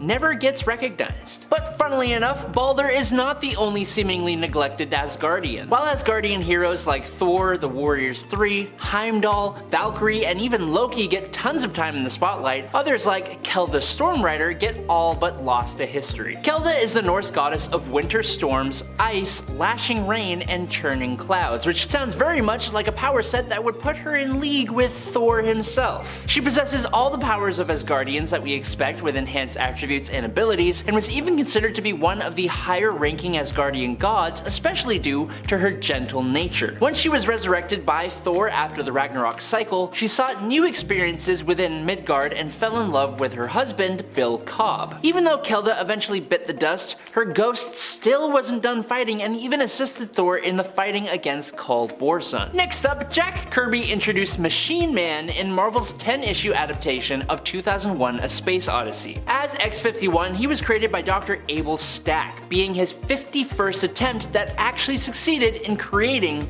artificial life. Unfortunately for everyone involved, Stack then lost his own life in the process, leaving X-51 to wander the planet alone. It was later on that Marvel would introduce X-51 to the main Marvel universe as Machine Man. X-51, now assuming the identity of Aaron Stack, vowed to fulfill his creator's dream of human and robot coexistence. He became a fugitive from the military in a world fearful of machines. His encounters were honestly pretty dark sometimes too, with one of his first outings outings having him face off against an extremist, dismantling and reprogramming a malevolent computer, and navigating a society suspicious of artificial beings. Despite having many run-ins with the Avengers, even being a part of both the main team and the West Coast Avengers, the character just never really got that much mainstream traction. Griffin Gogol was just an ordinary plumber with a smoking habit, doing his ordinary job when an elderly psychologist couldn't afford to pay the plumbing bill. So instead, this psychologist offered to cure Griffin's smoking habit through hypnosis. The psychologist was actually an alien, and the hypnosis had the added benefit of unlocking Griffin's superhuman abilities, which are basically just the same abilities as Superman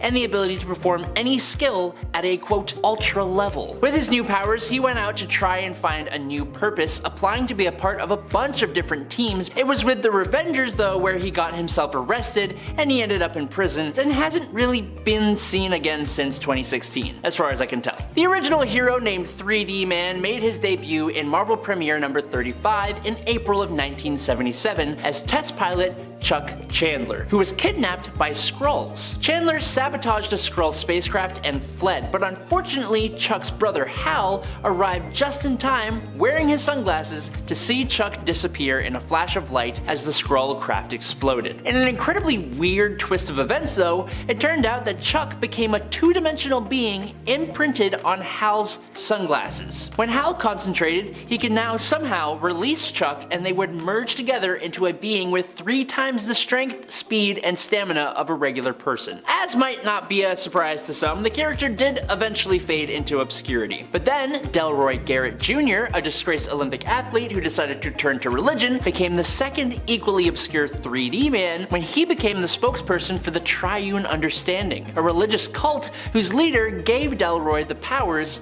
of 3D Man. Miracle Man is a hero steeped in legal battles. Originally known as Marvel Man, this hero was created as a replacement for the original DC hero Captain Marvel, or Shazam, when publishers Len Miller and Sons, who held the rights to reprint Fawcett Publications' Captain Marvel stories in the UK, were denied the rights to the character by DC Comics. Eventually, Marvel Comics gained the right to the character with Neil Gaiman as a writer, and so Miracle Man was born. An orphan named Mike Moran became the Air Force's choice for the experimental Project Zarathustra. This project created a superhuman from alien DNA and, using a device, implanted it into Mike's own consciousness. Now, whenever Mike says the word Kimota, he becomes Miracle Man, gaining superhuman strength, speed, stamina, and longevity, as well as flight, invulnerability, energy manipulation, telepathy, telekinesis, and the ability to just get better over time in powers, and apparently in his stories too. Though he was created as basically a copy of the character Shazam, Miracle Man is arguably leagues and bounds more powerful, able to do almost anything with his powers, not to mention his stories are much more powerful and mature than those of Billy Batson. Kelsey Leigh Kirkland was a normal school teacher until she was caught on the front line of a battle between the Avengers and the Wrecking Crew. She used Captain America's shield to save her family and Captain America from a blow, causing her extensive injuries, but because of her bravery, she was reborn on Otherworld, where she was chosen by Brian Braddock, the original Captain Britain, to inherit the mantle and powers of Captain Britain. Wielding the Sword of Might and swearing to protect her homeland from evil, her time as Captain Britain was marked by a ruthless dedication to justice, and she battled adversaries like Morgan Le Fay and the Wrecking Crew. It was then that she realized that her heroic identity came with a huge consequence, being that if she revealed her true identity to her children, it would endanger their lives. Under the codename Lionheart, Kelsey sought out revenge against the former Captain Britain for what had happened to her, and in the end, she learned the error of her ways and let go of the mantle to be a mother to her children once again. The iconic Marvel sidekick Rick Jones is a staple of the Marvel Universe. He is most notably the close friend of Bruce Banner, and kind of the whole reason that Bruce even became the Hulk. Rick's biggest claim to fame is being the guy Bruce had to go and save from the Gamma explosion, which then gave Bruce his smashing persona. But the thing that people don't really know is that Rick got his own Hulk-like persona,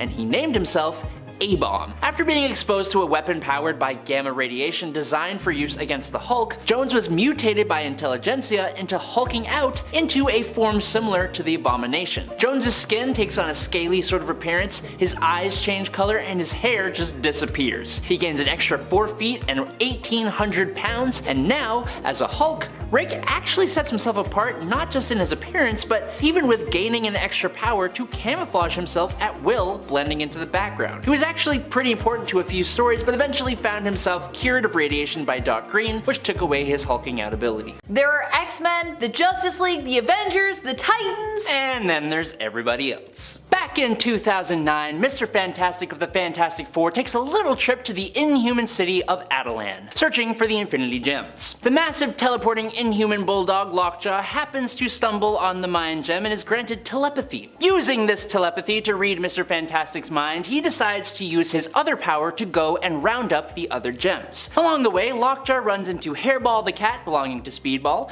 the dragon Lockheed, the companion of Kitty Pryde, Redwing, Falcon's pet Falcon, Throg, a frog with the powers of Thor, Zabu, the saber-toothed tiger ally of the Savage Lands Khazar, and Miss Lion, May Parker's dog. Despite the fact that this team are literally just super pets, they decide to team up as the Pet Avengers, and they go off to assemble the Infinity Gems as part of a 4-part limited series. A more recent Earth 616 version of the team from 2021 consisted of Lockjaw, Throg, and Lockheed still, but this time accompanied by Doctor Strange's ghost dog Bats, and Hugin and Munin, the Ravens of Thor, formerly belonging to Odin. This X-Men team and roster, the Extreme X-Men, marked the return of Chris Claremont to the X-Men in a full-time capacity. Extreme X-Men Volume 1 is a series that started in 2001 and ran until 2004. It was a team that featured my girl Rogue as leader, who is soon going to be the leader of the X-Men again, or a X-Men team, which you know, I'm all about because I love Rogue.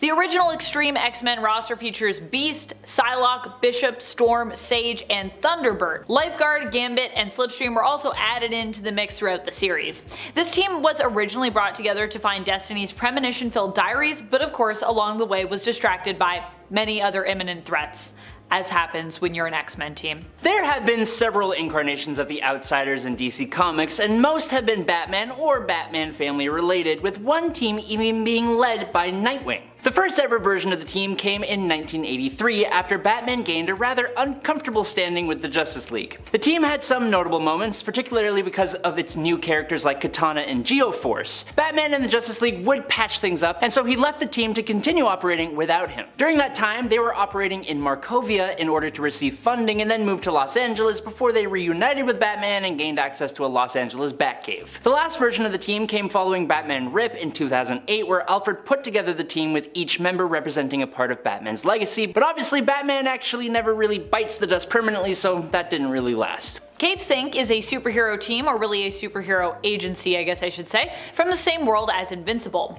In fact, as early on as issue number 8 of the Invincible series, you can see some of their members featured in the background. Not only that, but they also ended up getting their own spin-off comic as well.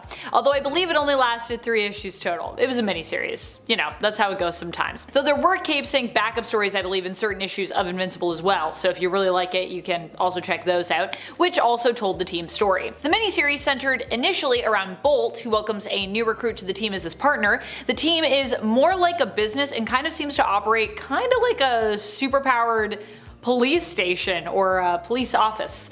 People even get paid and everything. Kid Thor is the new kid in town who joins up with Bolt. Bolt, we learn initially wanted his name to be Black Samson, but obviously that name was already taken by the Guardians of the Globe members, so alas, it was unavailable when he joined up with Cape Sync, and that's why he's Bolt. The team known as Force Works was formed by Iron Man, who had left the Avengers due to a dispute as to the role of superhumans. Force Works maintained the outlook that rather than being a reactionary force, they should try to preempt both natural and man-made disasters. The team was initially composed of Iron Man, US Agent, Spider-Woman, Julian Carpenter, Scarlet Witch, and Wonder Man, which in my opinion is such an interesting group of heroes. But by the end of their first mission, Wonder Man was thought to be deceased at the hands of the invading Kree, and shortly after the alien Sentry took his place, only to be completely forgotten when the team disbanded. The team fought in several skirmishes, but really only lasted about 2 years. The characters were mainly reabsorbed into the ranks of the Avengers afterwards. I like to refer to this next one as the other XSE team.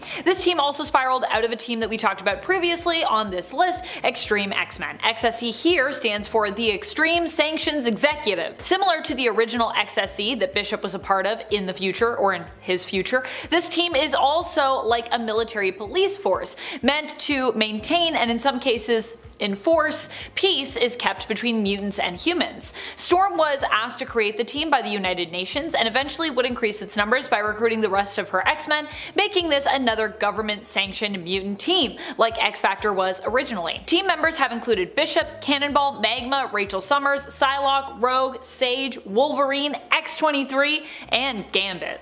Now that's a team. Look, even though the book was cancelled in 1978 after a mere 17 issues, and many people, including the heroes on the team, look at it as an embarrassment, the Champions roster is actually pretty darn capable. With a team of 2 founding X-Men, Iceman and Angel, combined with heavy hitters Hercules, the Spirit of Vengeance Ghost Rider, and being led by Natasha Romanoff Black Widow, the Champions were aptly named and could kick some serious butt when given the opportunity. The team fought familiar villains like Titanium Man and the Griffin, but even began to develop their own rogues gallery with new villains such as Rampage and Swarm, and they even got an addition to the team in the form of Black Goliath before the book was cancelled. The team was intended to reform in 2007, only they were forced to rename as The Order since Marvel had lost the trademark for the Champions over the years. You've heard of Green Lanterns, maybe you've even heard of Yellow Lanterns or Red Lanterns or even Black Lanterns, but how about Blue Lanterns? Yeah, that's a color too. Blue Lanterns have only made a few appearances in the new continuity, and even before that, during the New Earth days of DC, they weren't necessarily the most frequent to appear. Mainly, I feel like people just know Green Lanterns, whose color of course represents willpower. To be a Green Lantern, you must be strong in will. So, what's blue about? What's the whole blue thing? To be a Blue Lantern, you must be full of hope. So beautiful. I feel like I could be a Blue Lantern, honestly. If Green Lanterns are like the intergalactic police, Blue Lanterns are like therapists or peacekeepers or priests maybe. They have long been allies to the Green Lanterns, and their powers actually provide a boost to fellow Green Lanterns when they're nearby. Pretty cute. This is because their whole focus is of course on belief and hope, having faith in those around them. As such, many of their names start with a title like Saint, Sister, or Brother. I'd definitely be Sister. Sister Amanda, Blue Lantern. Sister McKnight. Kind of like the Champions, DC's Detroit League is another team that gets a real bad rap, but actually has a pretty stacked roster when you take a closer inspection. After Aquaman, a charter member of the original Justice League, decided that the Justice League members were too interested in their own individual problems to be part of an effective team, he used his position to disband the team and establish the Detroit League. This new team, with half old-timers and half newbies, was largely used to add some diversity to the DC heroic lineup. Whether it achieved that or not is up to the reader. Made up of League mainstays like Martian Manhunter, Aquaman, Zatanna, and Elongated Man, along with newbies like Vibe, Gypsy, Vixen, and Commander Steel, it's often considered the worst roster of the team, but if you actually look at the roster and do some critical thinking, you'll find that it's very powerful indeed. Martian Manhunter and Zatanna alone are absolute powerhouses. Despite the jokes, Aquaman or even Commander Steel both make really effective tanks, and the rest of the team is quite capable in a variation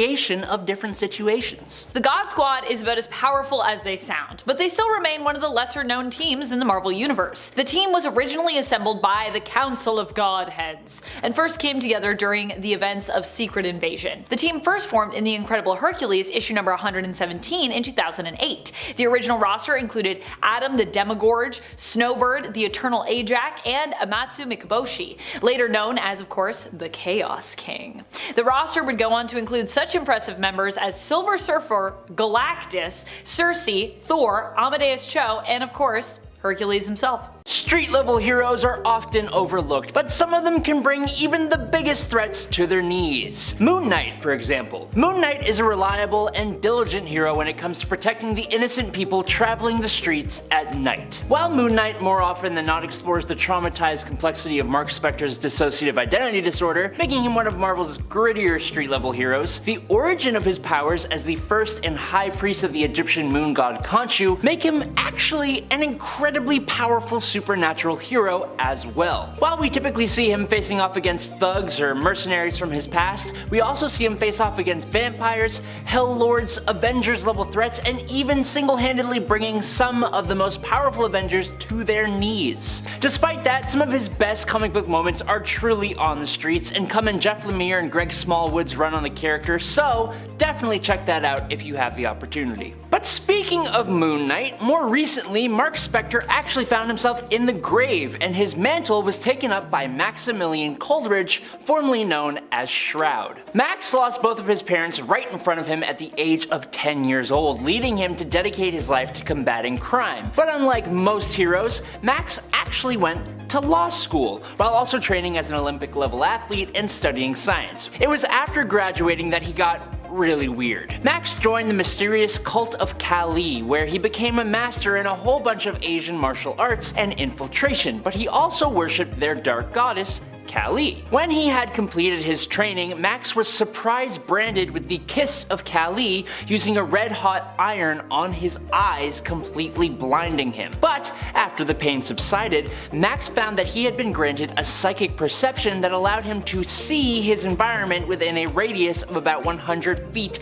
of him, even through solid walls. He would go into battle with his sanity, but got even more powerful as he gained Dark Force powers. As Moon Knight though, he's somehow even edgier than Mark Spector was, and he looks so cool. Now, despite Hawkeye, Clint Barton, being one of the Avengers and an agent of S.H.I.E.L.D., he has a strong reputation in the source material as a street-level hero at times, with adventures that have made for some of Marvel's more personal stories, especially with writers like Matt Fraction, who made the character's probably greatest run. It tells an intimate story of how Clint Barton lives his life when he isn't really in the glamour of Avengers-level status. He's a guy with a bow and arrow. An extremely dangerous guy, but you put him next to an Asgardian god or a Hulk, and yeah, he doesn't look that impressive. There's a reason he is on the Avengers, and it's because Clint Barton is extremely capable. Watch him take out a room of guys by himself, and you'll see what I mean. Dick Grayson was not only the very first member of the Bat family, but for a lot of people, including me, he is the favorite. Born to a family of acrobats, orphaned, and then taken in by Bruce Wayne, Dick became the very first Robin, appearing in Detective Comics number 38 in 1940. He was the leader of the Teen Titans, and when his Robin career came to an end, he became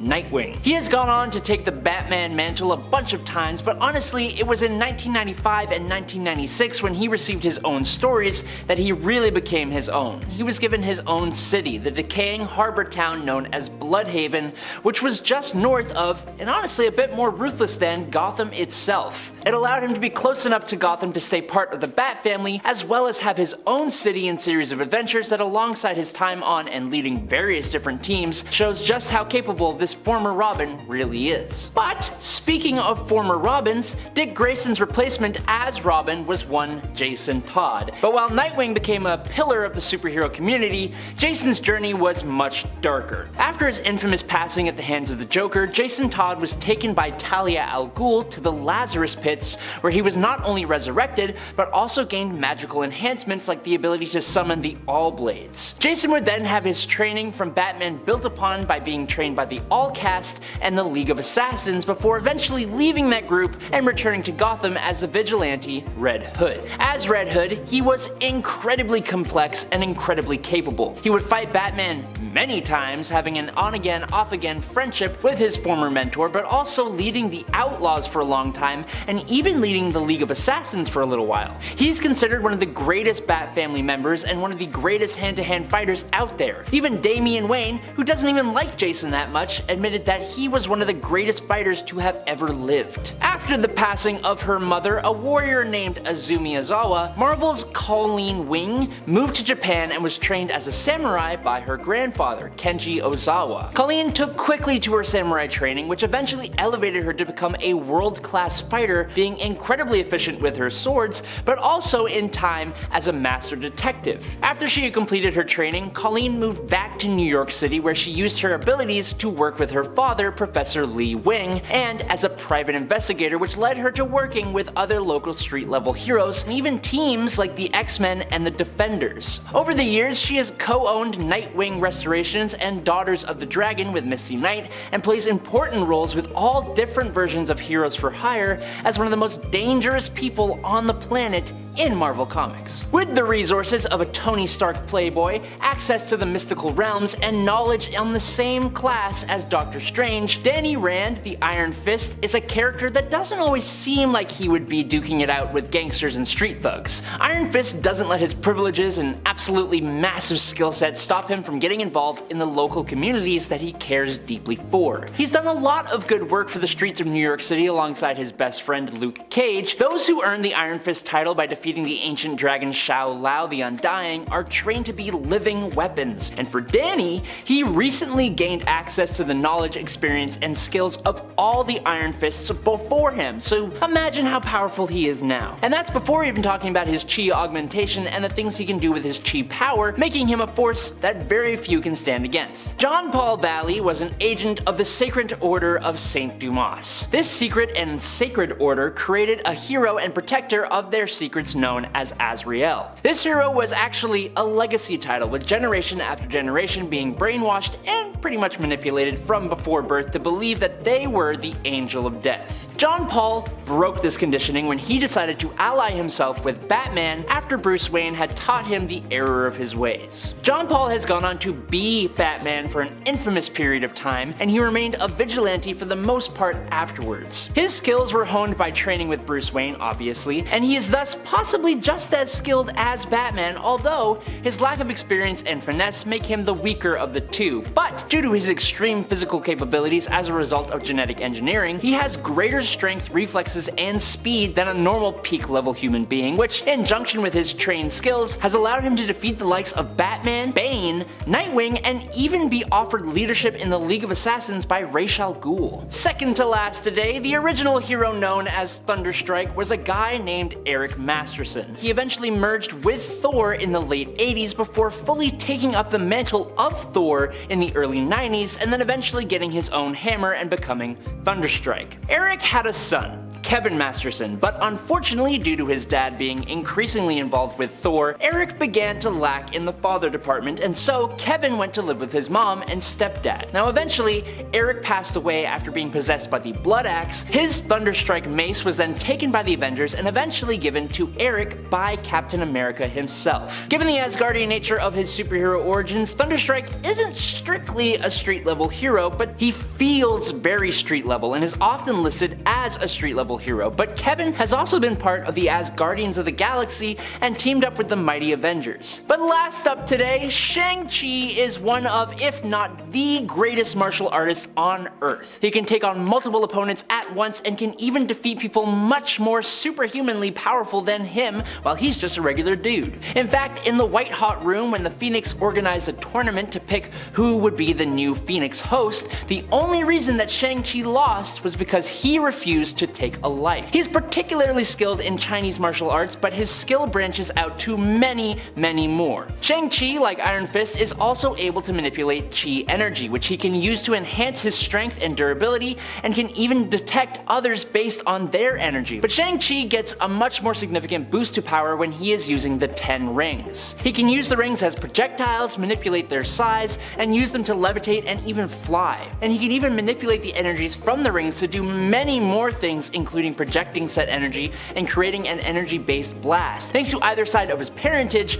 Shang-Chi inherited his mother's psionic abilities to communicate with his blood relatives, even the deceased ones. Spidey Super Stories are full of villains we never see again. It was a series created in partnership with the children's educational show The Electric Company. The villains can be equally as scary as the ones in the comics, but sometimes they're also a little bit goofy. One goofy guy is the Wall. He is a brick wall. Literally. His backstory is tragic. He was a teen with an after-school construction job. A pile of bricks fell on him and he fused with his body, making him a wall. I feel for him. I've said it before, I'll say it again. One of my top irrational fears is that I will be confused with an object if our atoms line up.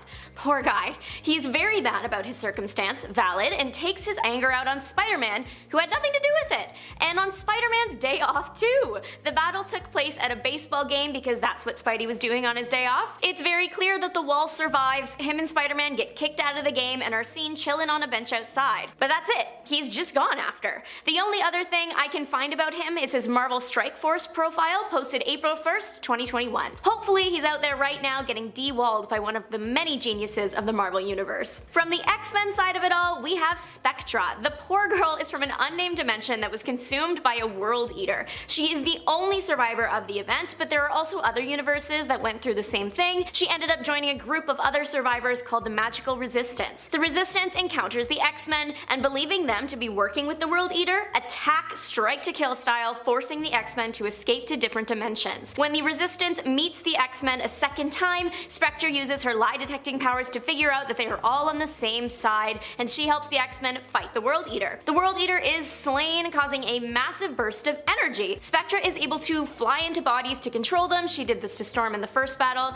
and it implies that she's kind of like a ghost. There is a very real possibility that the energy explosion vortex thing didn't hurt her, and she's just left because the world eater was taken care of. She hasn't been seen since 2017's Extraordinary X-Men issue 16, but I think she deserves to make a comeback as a hero. She did have some character development and ended up as an ally to the X-Men. Flying Tiger has been around since 1981, debuted in Spider-Woman 40, and then disappeared in Amazing Spider-Man 18 in 2018. Flying Tiger was a former American football player. When his professional career failed, he turned his skills to villainhood. He became a talented assassin with a 100% success rate, until Spider-Woman, of course. Since his debut, he has battled Iron Man, the Fantastic Four, and of course the last hero to see him alive, Spider-Man. The thing is, we don't have a confirmation that he died. In Amazing Spider-Man 18, Spider-Man, along with most villains he's fought in his career, are being chased by robot Kraven the Hunters. Taskmaster and Black Ant created robots modeled after Kraven so they could host the Great Hunt,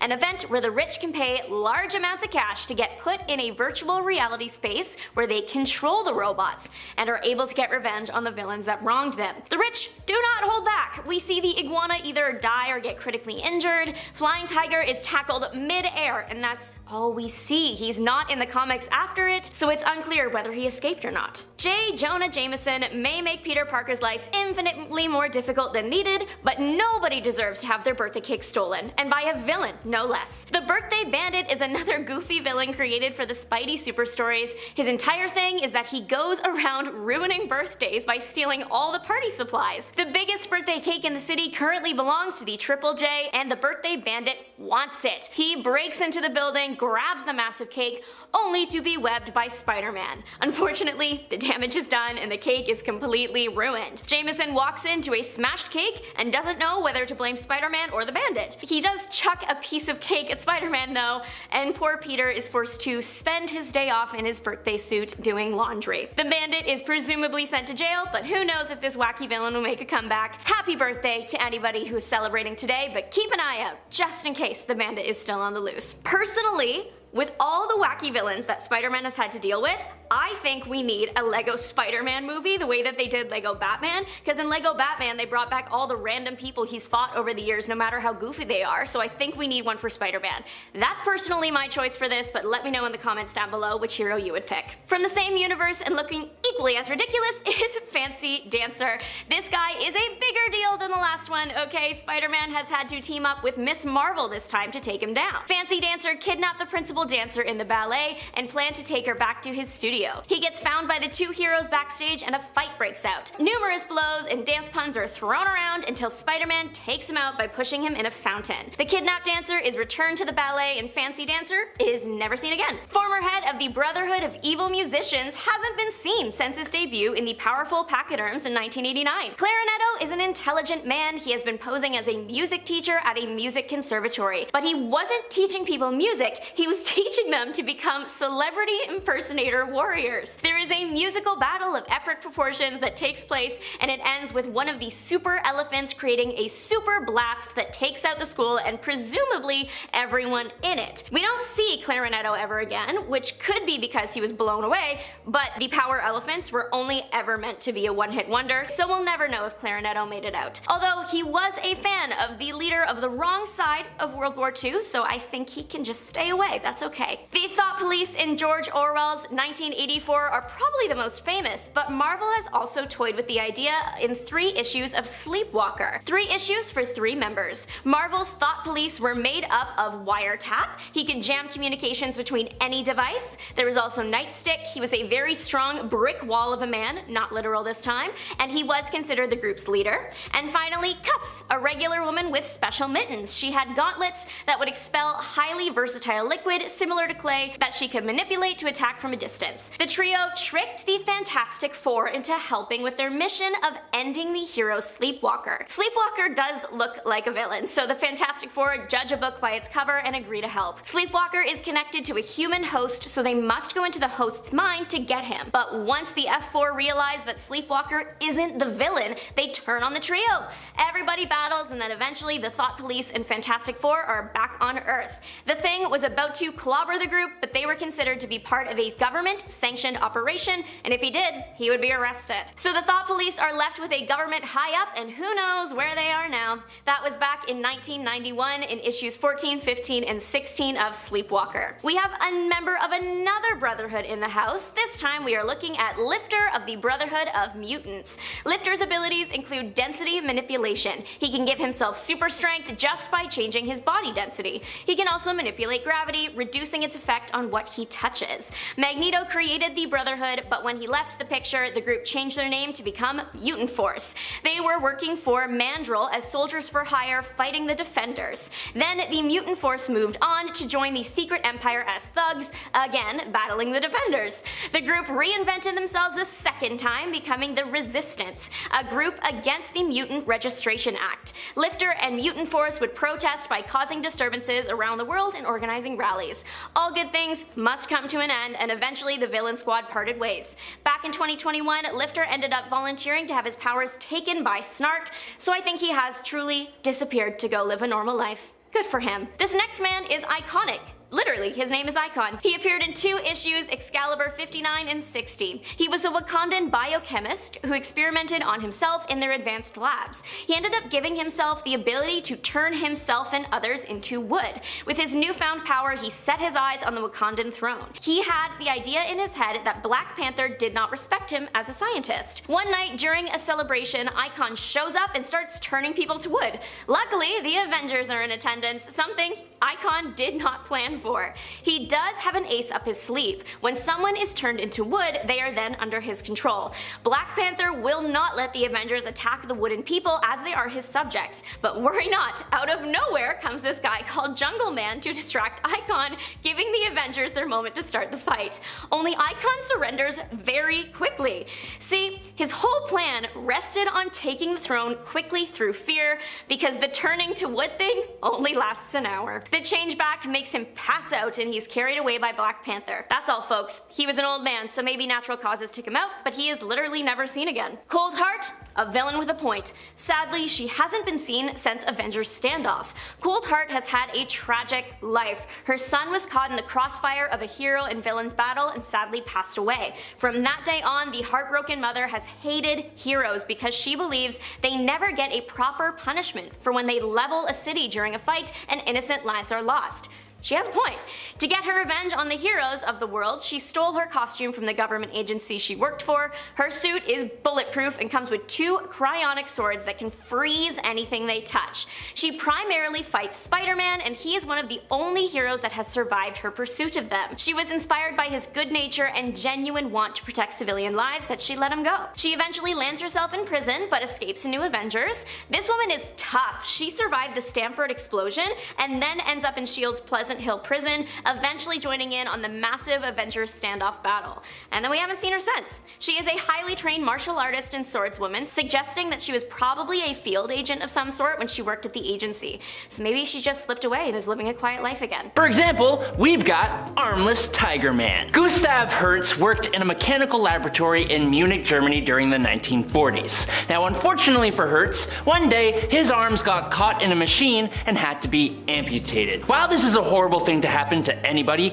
Gustav did survive the experience, and he was later given reading material on how to operate day to day without arms, instead using his mouth and feet to complete daily tasks. Turns out that he was really good at this. Hertz developed ridiculous skill in using his teeth and feet. He even took things a couple steps further. He sharpened his teeth into fangs so that he could bite people, and he even developed above average levels of strength and dexterity in his jaw, legs, and toes, allowing him to bend steel with his mouth, kick really hard, and throw daggers with his toes. He ended up proving how capable he was as a World War II enemy of the hero Angel and Wakanda, where he was completely destroyed by that era's Black Panther. What was really surprising was when he reappeared in Incredible Hercules number 129 to 131 in 2009. He was among a group of individuals that were the Greek god Pluto's jury of the undead, and they together put Zeus on trial and subdued Hercules himself. Past that though, Armless Tiger Man has appeared one more time in Ziggy Pig's Silly Seal Comics Volume 2 number 1 in 2019, and let's be honest, no one really read that. Now, Hulk villains are always a fun thing to talk about because they are either super smart or incredibly powerful, both of which make for a fun read. The character Ravage is one villain that is both of those things wrapped into one, which makes it all the more puzzling that he has completely disappeared. Dr. Jeffrey Crawford was a former mentor of Bruce Banner, who used the Hulk's gamma radiation to cure himself of a debilitating neuromuscular disease, while pretending that he was trying to help Banner cure himself of the Hulk persona. Unfortunately, like a good chunk of others who have subject themselves to gamma, Crawford became a big old green monster who is subject to fits of rage. But unlike a good chunk of other gamma mutates, Jeffrey kept his wits and was both an incredibly strong villain able to rival the Hulk physically, but also cunning and able to outthink the Hulk as well. He had this plan to try and become Ravage full-time instead of only temporarily hulking out. Banner had to team up with General Ross to try and bring him down, resulting in a huge brawl between the two Green Goliaths, but it was actually Major Talbot who used a cryogenic inducer to freeze Ravage, and he was kept in suspended animation at Gamma Base being researched for ways to defeat the Hulk himself, and the last mention of him was way back in 1998. What always boggles me is when a villain has an absolutely huge backstory that ties into the Elder Gods and the greater Marvel godly planes, but then they just never show up. For example, Echidna, or Echidna, however you want to pronounce it. Echidna or Echidna was an Elder Spawn, the granddaughter of the Elder God known as Set, who is a big deal in Marvel Comics. Set was the first Elder God to realize that he could steal the power of his other Elder Gods by consuming them, which kicked off a whole massive war between the Elder Gods, turning most of them into demons. So his granddaughter is not someone to mess with. Echidna is the mother of all monsters. She made Angerboda, Cerberus, Chimera, the Lernean Hydra, the Nemean Lion, and the Sphinx, just to name a few. Despite that though, in the modern day, she has been a part of some just straight up sucky teams. In 2013, she became a part of the second Doom Maidens team under Caroline LeFay, who were eventually able to resurrect Morgana Le Fay. And in 2018, she became a part of Namor the Submariner's Defenders of the Deep when he decided that land dwellers weren't allowed in the ocean, and she stayed part of that Atlantean team until she turned on Namor and challenged him for the Atlantean throne and got defeated by Ghost Rider when the Avengers showed up back in 2021. Now, the villain Dr. Bong was a goofy villain even during the Golden Age. He has a metal ball where his left hand should be, and he uses it to create concussive blasts by striking the appendage against his bell-shaped helmet. We actually have no idea how he came to become Dr. Bong, because his backstory mainly just touches on how he was a bullied kid who found power in writing and language, so then he became a very unethical reporter, and then tried to become a celebrity and joined up as a performer with a rock band where he would play different characters, and one of those performances got out of hand when his hand got cut off by a guillotine. I wish I was making that up. Now chronologically, he then appeared in Howard the Duck number 15 in May of 1977 as Dr. Bong with random knowledge of biological engineering and sonics. He faced Howard and eventually She-Hulk, and then in 2010's Deadpool Volume 2, the villain was reimagined just a smidge bit more threateningly as Deadpool's former therapist and having cloned a team of superheroes, giving his clones regeneration abilities. He then joined a group called the Villains Anonymous, who all had run-ins with Spider-Man, and the last time he was seen was in 2014's Amazing Spider-Man Annual Volume 2, Number 1. Now this next one may be one of the more revolting villains out there, and it only gets worse when you learn that Douglas Carmody, the Bogeyman or Boogeyman, was a villain to the Power Pack, a group of kids. Carmody was in charge of the Carmody Research Labs, where Dr. James Power was working to perfect his antimatter power generator. When the Power Pack gained their abilities from the destruction of the generator, Carmody lost his job and essentially blamed the Power Pack for it all. Classic villain backstory. He then went on to hunt the Power Pack, considering them mutants even though they weren't. He stole a battlesuit from Project Pegasus, and using this suit to try and wipe out the Power Pack, he ended up coming into battle with Asgard's Warriors 3 and the New Mutants. Now in Power Pack number 40, a demon named Nastir, I think is how you pronounce it, invaded New York City, and he turned several people, including Bogeyman or Boogeyman, into demons. And for Carmody, he basically embraced it completely, permanently staying as a demon while the others returned to normal. He tried to wipe out the Power Pack again with his new abilities, but then he saw himself in a reflection and went tumbling off a building. That was back in 1988. He appeared one more time in 1993's Cage Volume 1, number 19, facing Luke Cage, where he apparently passed away. But this isn't confirmed, and so he is basically considered missing, which isn't at all a pleasant thought. Now, similar to how the High Evolutionary created the New Men, he also created the Man Beast from a red wolf that he genetically modified. However, unlike the New Men, Man Beast was created using a new isotope which granted him a heightened physicality and enhanced mental capabilities, also granting him a greater level of ambition. He terrorized Counter-Earth, or more accurately, he led a revolt against the High Evolutionary, which, I mean, that isn't really so bad. That guy sucks. But he was eventually stopped by Thor before he could do real damage. He tried this 2 more times actually, being defeated by Wolverine and Kitty Pryde the first time, and then on Counter-Earth, he was stopped by Adam Warlock, who slightly devolved Man-Beast, which is kind of terrifying to think about. He would then return again on Earth as the Hate Monger, having seemingly re-evolved back into his normal self. But then he was defeated by Spider-Man, and he was thought to be actually killed, but nope! He actually tried to stop the High Evolutionary again, infiltrating his Knights of Wundagore in the late 90s. Unfortunately for the Man-Beast, the High Evolutionary and Quicksilver devolved him back into a wolf, but he's returned from that before, so who knows? Next up is the villain known as Belladonna. Belladonna was actually a Spider-Man villain, but it's more accurate to call her a villain to another Spidey villain, Roderick Kingsley, aka Hobgoblin. But before that ever happened, Belladonna was Narda Ravana, a European fashion designer. The problem was that Kingsley was another famous fashion designer, only one that stole from other designers. Kingsley allegedly stole Ravana's designs and marketed them in the United States, stealing her success, and for that, I guess he had to pay. Swearing vengeance, Narda assumed the guise of Belladonna and put together a small group of henchmen. She used toxic gas as her main tool, creating gas that could dissolve Spider-Man's webs, taking people's lives and having her henchmen dress as the Prowler to distract Spider-Man, all for the end goal of wiping out Kingsley from the face of the earth. The most ironic part of this whole situation, though,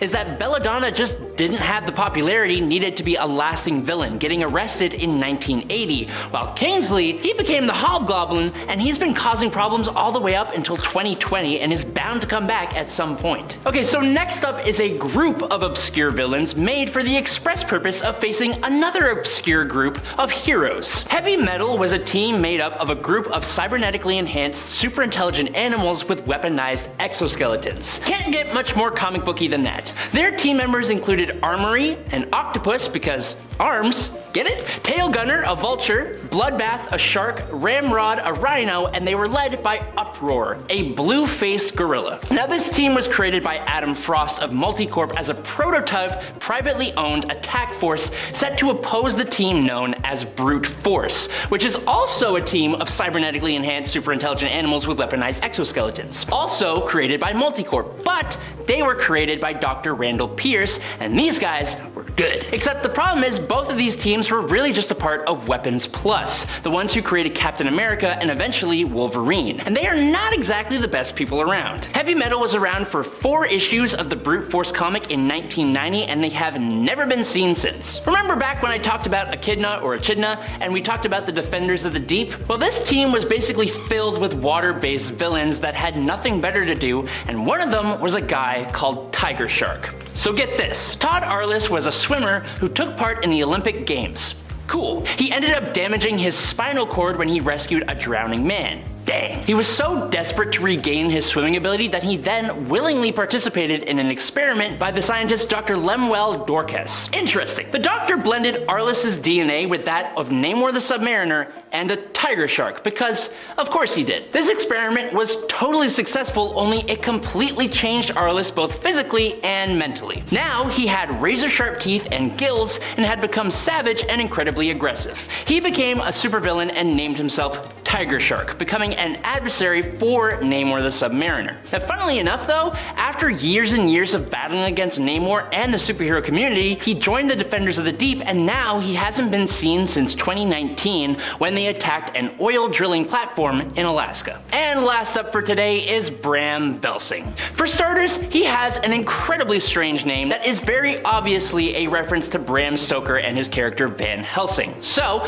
Bram Velsing, also known as Dread Knight, is better known as an enemy to Tony Stark in the Ultimate Universe. Unfortunately, in the 1610 universe, he just becomes another Iron Man villain that creates another Iron Man-like armor. But in Earth 616, Bram Velsing was actually a Latverian scientist who didn't like Dr. Doom's schemes and was punished by having a mask fused to his face. He became kind of like a villain, but also a servant to Dr. Doom in a way, allying himself with Victoria Frankenstein and the creations of Victor Frankenstein, which would make you think that he was actually a hero, but he was never played that way. He eventually moved on from being just a Dr. Doom villain and has gone on to fight Iron Man on a few occasions, as well as the Black Knight and Spider-Man. He was this really cool looking armored up man with an even cooler mask, wielding a super cool lance, riding a black winged horse. It was dope, but curiously, while he's never actually been sent to the afterlife, his last appearance was serving Dr. Doom in Iron Man Legacy Volume 1 Number 3 back in 2010,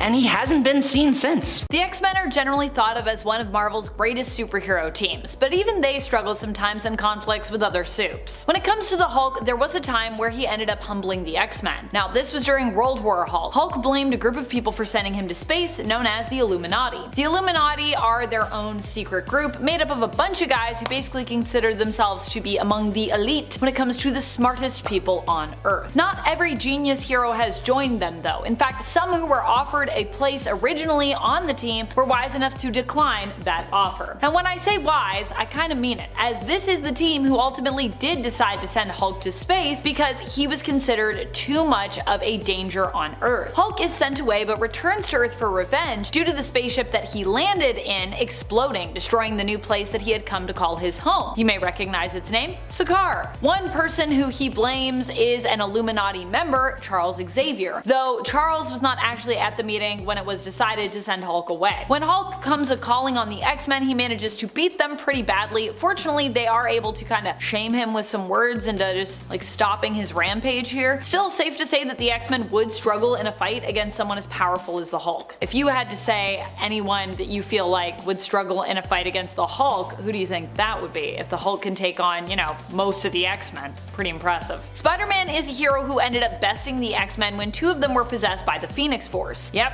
you heard that right, the Phoenix Force. How did he do it? Well, actually not with his fists, but with his wits. Spider-Man was actually just squaring off with them to give the Avengers some time to retreat, but he managed to do one better after he manipulated Magic and Colossus, sister and brother, into turning on one another. Tony at least has tried to humble the X-Men. Now, he wasn't as successful as some others that are on our list, but he did try to do so by comparing kind of hands with them. Not a great move on his part, to be honest. This all went down during the first Civil War when he had a chat with Emma Frost, one of his ex-flames to be honest. He attempted to compare the Avengers to the X-Men, saying that they also had to deal with prejudice too. However, while he did attempt to humble Emma into backing down, this ultimately backfired, causing her to remind him of just how much hate and prejudice mutants had to deal with, including, you know, things like the catastrophic events that happened on Genosha. Don't think the Avengers have ever had that level of hate thrown against them, you know what I mean? While the covers for the Fantastic Four vs. the X-Men comic from the 80s would leave you believing that the FF were the ones who were very much vested here, in the end they were actually the ones who kinda got the last laugh, with the little Franklin Richards joining forces with Lockheed and actually flying in and pretty much shaming everyone in the end with the state of Kitty Pryde, who was actually not doing so well at this time, and I believe it's kind of at the center of this conflict. I just love Franklin flying in and basically being like, are you guys really fighting right now? Like,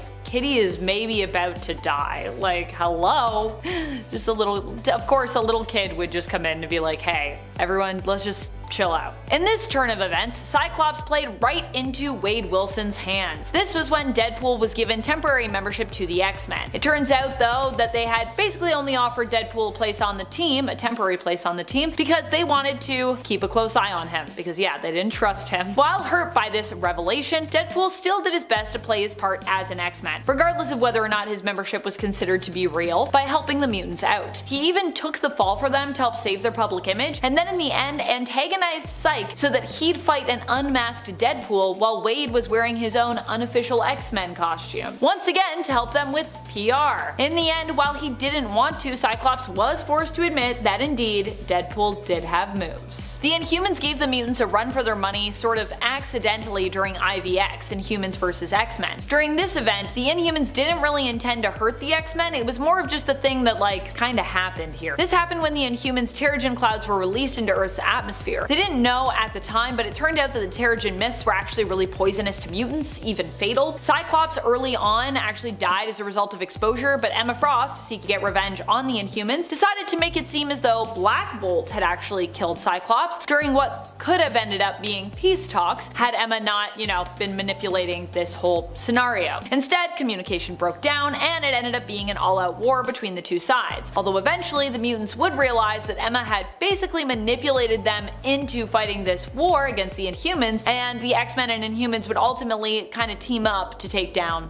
Emma. Black Panther managed to humble, or at least shame, one X-Men during the Ten of Swords event in the lead up to the Otherworld tournament. In the lead up to the tournament, both Arakko and Krakoa were basically given a list of champions, and each champion had a specific blade, a specific sword, you know, Ten of Swords, they had to recover to be able to enter this tournament. Storm's blade was located in Wakanda and was basically tied to the heritage and the lore of the people and the land. Storm went to Wakanda and asked for this blade, which was a super important item to them, but was told she would basically have to wait until Black Panther had returned because he was kind of the one that had to make that call. However, worrying that the delay would basically mean that she would miss the deadline to enter and possibly not confident in maybe what Black Panther's answer would be, considering they have a romantic history, but it's also gone really bad before in the past, Storm instead decided to put her thief hat back on and just steal the weapon. Right after she'd acquired it and was kinda on her way out the door, Black Panther arrived back at the palace and basically confronted her, not taking the blade back, but basically condemning her for choosing to steal it in the first place and for her lack of faith in both him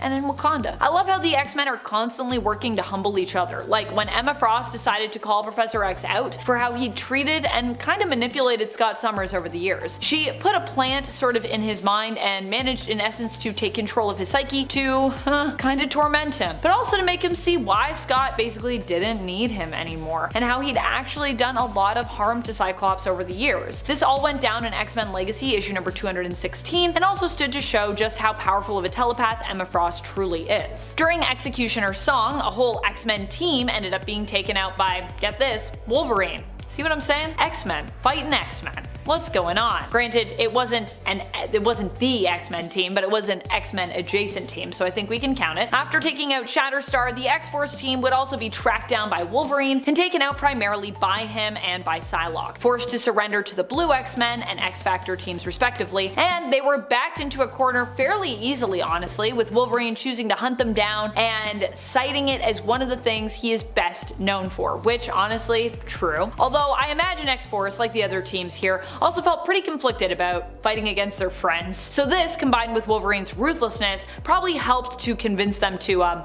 maybe just surrender. You've probably heard of a little well-known event called Avengers vs. X-Men. This event stood to highlight some of the feuds, some of the tension between these two teams and their individual members that had been brewing for, honestly, years. Chiefly though, the fight was over the Phoenix Force. The Phoenix was returning to bond with, as the mutants believe, its current ideal host, Hope Summers. At least that was their working theory. They didn't know for sure. The Avengers, because, they didn't know for sure what was going on with this, wanted it gone. They felt it was too dangerous, the two fought, which now seems ironic since although the Phoenix has long been linked to mutants and of course mutant-based stories, and the Avengers were very anti-Phoenix at this time, the Avengers also recently had the Phoenix as a member on their team when the Phoenix Force was merged with Echo, aka Maya Lopez. When it comes to superhero powers, I'm sure we could all list off a few for the mainstream folks. But what about those hidden powers that only pop up every once in a while? While I don't think I've read enough comics yet to know every single power for every single soup ever, I think I managed to wrangle some interesting info for y'all today. Question for you, what superhero ability are you absolutely positive that you're the only one that knows about it? Let me know in the comments and let's test my knowledge together. I thought I knew it all when it came to Superman, but I had my mind absolutely blown today. The Silver Age was a weird time for the Man of Steel. In addition to his usual superpowers of flight, super strength, invulnerability, heat vision, and super breath, writers often gave him a plethora of bizarre powers for individual stories. Whether it was using super muscular control to change his face's appearance, or using his super mind to telepathically control others, the pre-crisis Superman could seemingly do anything. You heard me right, I think it was in Action Comics issue 55 and various Golden Age stories, this guy couldn't just change the shape of his face, but in some cases, his entire body. In early adventures, he used to disguise himself as a disgraced sports player, an alien creature, all of which begs a pretty obvious question. Why on earth would he rely on a pair of nondescript glasses to hide his identity when he could just change his face? That's gonna stick with me. One of his most bizarre powers was the super kiss. Look folks, consent is a beautiful thing, and this is a weird gray area that launched my eyebrows into space faster than you could say kryptonite. Superman first used the super kiss in Action Comics issue 306, when he planted one on Lois Lane so hard it left her dizzy, flushed, and sweating profusely in the middle of the Daily Planet's Christmas party. While the rest of the planet's staff wondered why Lois couldn't suddenly walk, Clark was like, I'm going to congratulate myself on my secret tongue talents. His tonsil hockey talents were then showcased in Superman 2 when he planted a kiss on Lois to make her forget that they had shacked up in the Fortress of Solitude for a couple of weeks. Thankfully, this creepy superpower hasn't been seen since, because I'd be freaking out if it did. Has anyone ever counted how many versions of Wolverine's claws there have been over the years? They're one of the deadliest weapons in the Marvel Universe, and over the course of the character's history, he's seen nearly as many upgrades, alterations, alternate versions, and imitations of his claws as he changes his ever-shifting backstory. Of course, as the saying goes, some Wolverines are more deadly than others. The Fireclaw's version of Wolverine, imbued with the powers of Ghost Rider, not only looks amazing, but the idea of being slashed with those flaming claws is legitimately nightmarish. Considering the absolute havoc these claws have the potential to wreak, anyone coming face to face with this iteration of Wolverine is in major peril, including, a lot of folks. While the relative deadliness of some characters versus others can and should be debated, it is inarguable that a Wolverine with claws made of literal burning hellfire is one of the most dangerous creations in comic lore. Also, don't confuse them with his Hawk Claws, which is a version that glows white and is super hot, and takes the deadliness to an entirely unparalleled level. Aside from being able to cut through anything and everything, this Wolverine would need to do little more than gently poke the average person with even the tip of one of his claws, and it would result in their immediate death. In the same vein as the Fire Claws, the Hawk Claws have the edge because while the Fire Claws could possibly be difficult to be precise with, the Hawk Claws allow Wolverine to be as meticulous with his kills as ever. Ooh! While we're on the topic of fire,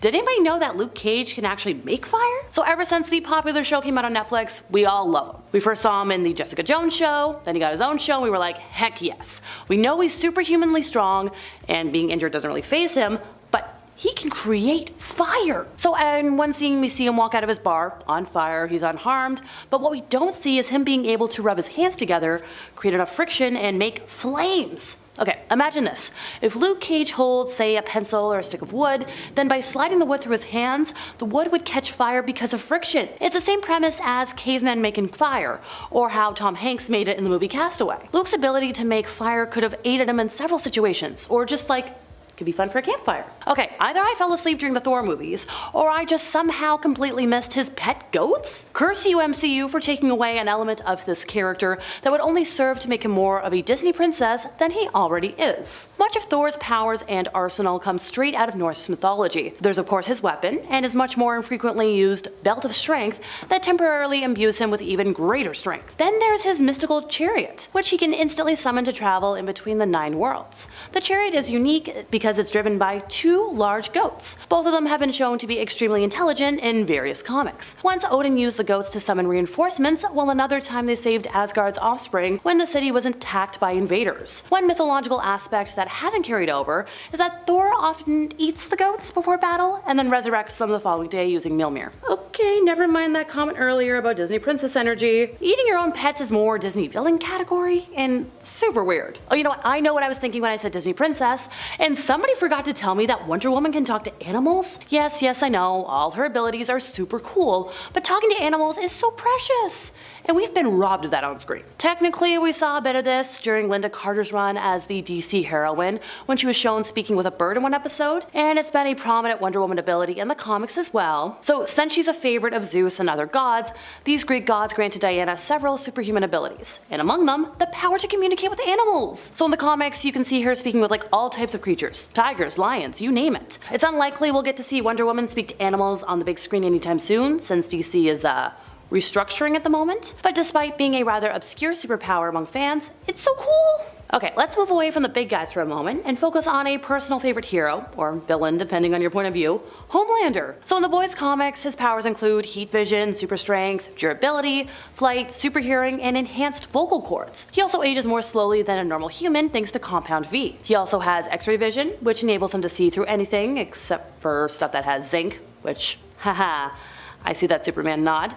But in the show, I don't think we've really seen any reference to his enhanced vocal cords yet, or maybe I'm totally having a mind blank. Maybe that's something we can hope for in season 4, since it's almost here. Okay.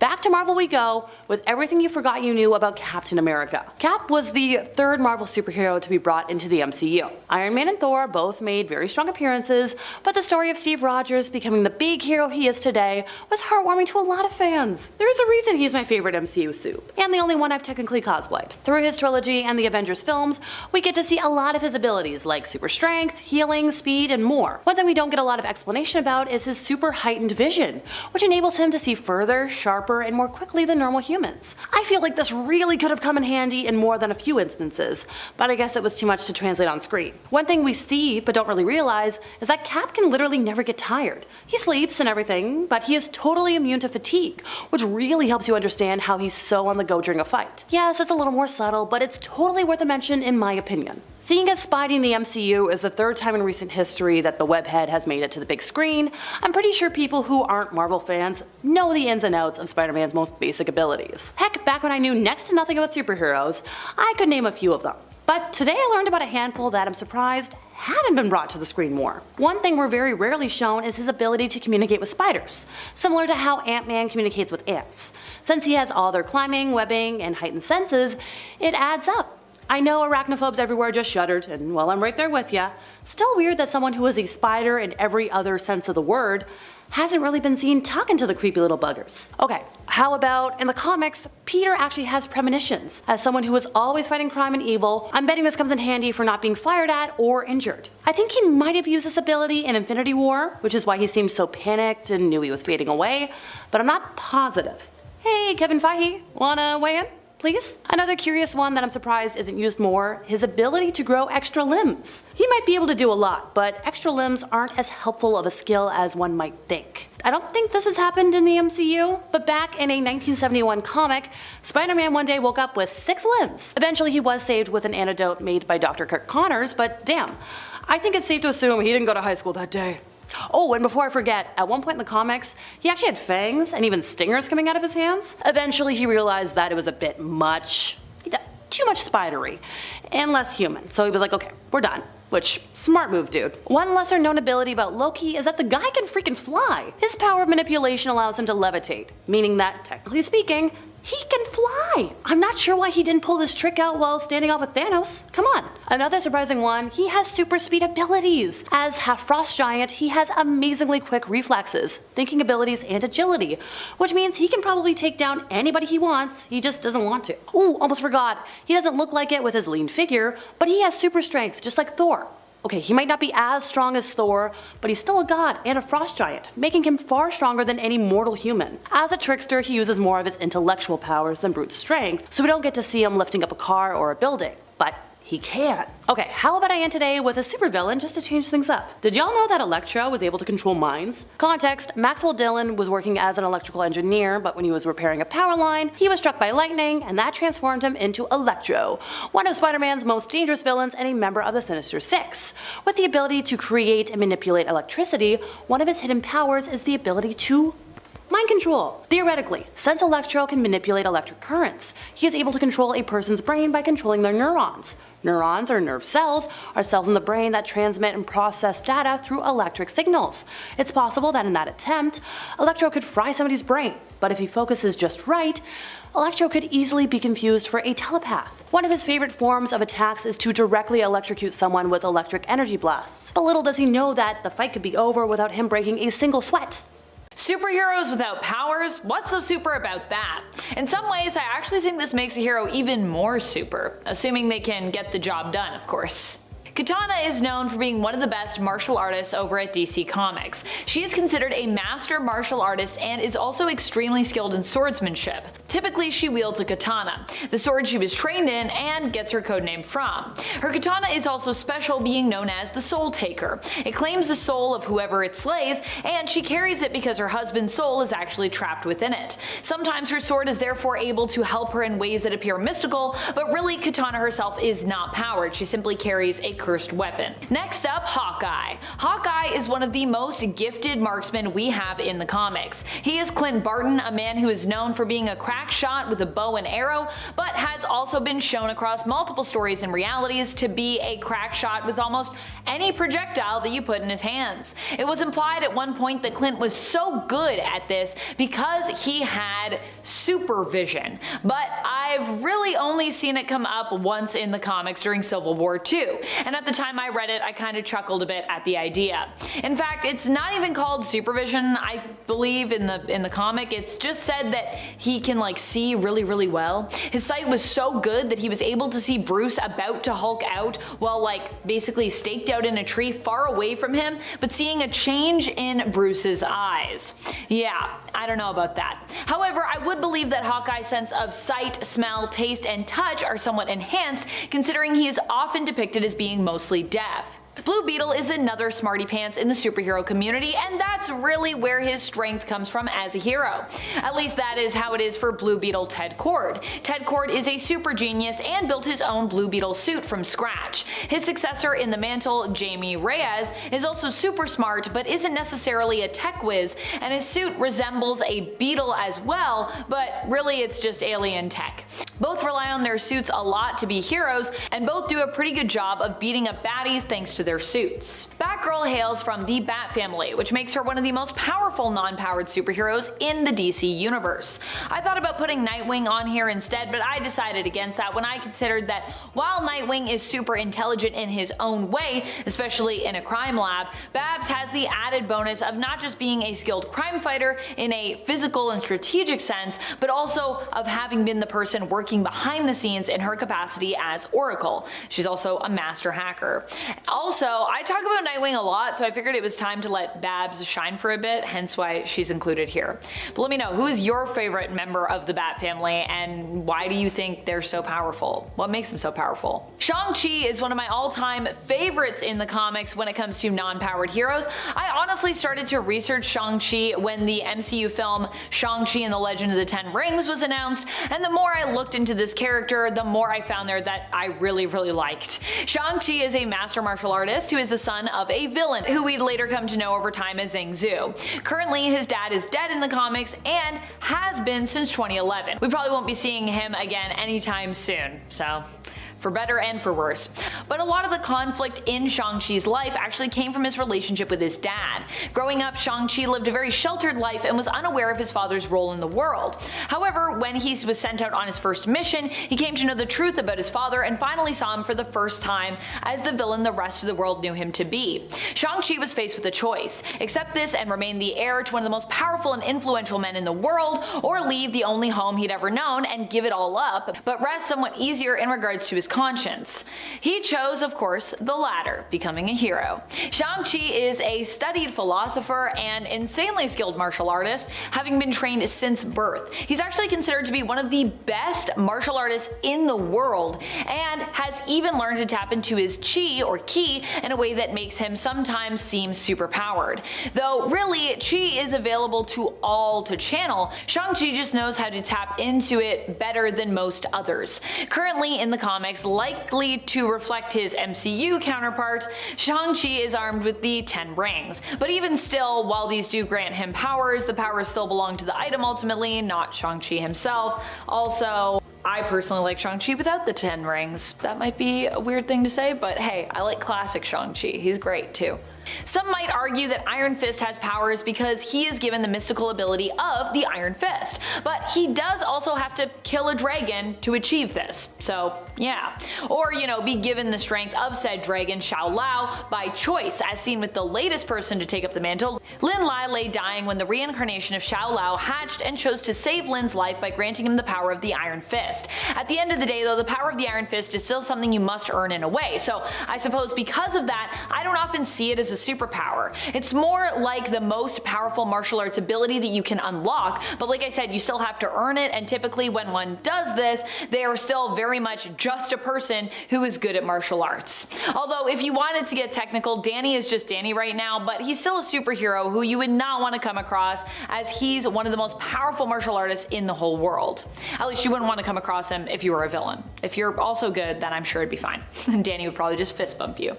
When it comes to street level heroes, this next one takes the cake as one of the best and also just honestly one of the coolest. We're talking about Moon Knight. I feel like Moon Knight is often highly underrated, which is also wild when you consider we're in a time when Moon Knight is crushing it in the comic world. Well, not in terms of what he's doing, as he did just die, but more in terms of his series and how well produced and written both have been. Shout out to Alessandro Cappuccio and Jed MacKay. MacKay in general has just been like on fire lately in the comic book world, and if you haven't read Moon Knight or Vengeance of the Moon Knight, you should check those out. Just do yourself a favor. It's a good time.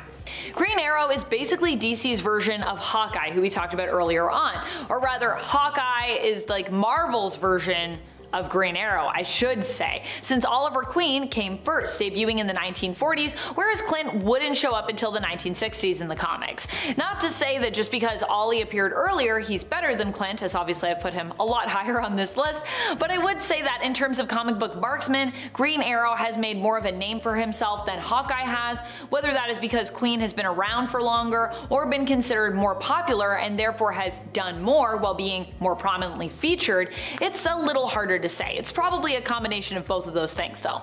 Green Arrow is considered to be one of the greatest marksmen on the planet, and has also been implied to be a rival marksman even beyond the planet's boundaries, with him taking some pretty cosmic shots here and there. Usually he gets a bit of an assist. He's gotten an assist before from Green Lantern, but still, it's impressive. Iron Man is one that I always forget about when it comes to lists like these. I don't know why that is. When I first sit down and start brainstorming about who I want to be on my list, Iron Man just always seems to like slip through my mind. Now, I'm not a big Iron Man fan, so I mean, that could be why. But I actually have another theory for this. I think the more likely reason is because Iron Man just seems so super to me. Like, I don't think of him as not having superpowers, even though he really doesn't have any powers. How wild is that? Tony Stark is just a super genius of a man who uses his intellect to build unstoppable weapons. This puts him in a league with other insanely iconic individuals from comics like Batman, who is also known for his genius and his resourcefulness. And, you know, his access to usually unlimited resources, as with Bruce and Tony both, money is not usually an obstacle for them. But yeah. Speaking of money not being an obstacle and Batman, of course, this list would not be complete without the most overpowered, non-powered superhero of all time, Batman. Batman is the king of being powerful without needing to rely on any powers at all. Across stories and continuities, he has used his wits, his skills, and strategies to take down giants. He's faced Darkseid and survived. He's fought against Superman and won, or almost won, depending on the story and the continuity that we're talking about, and also your interpretation of some of those stories. Batman is just a man, but the plot armor he wears, along with his skill set, his determination, and often his fortune, gives him the ability to take down almost any foe. Superpowered?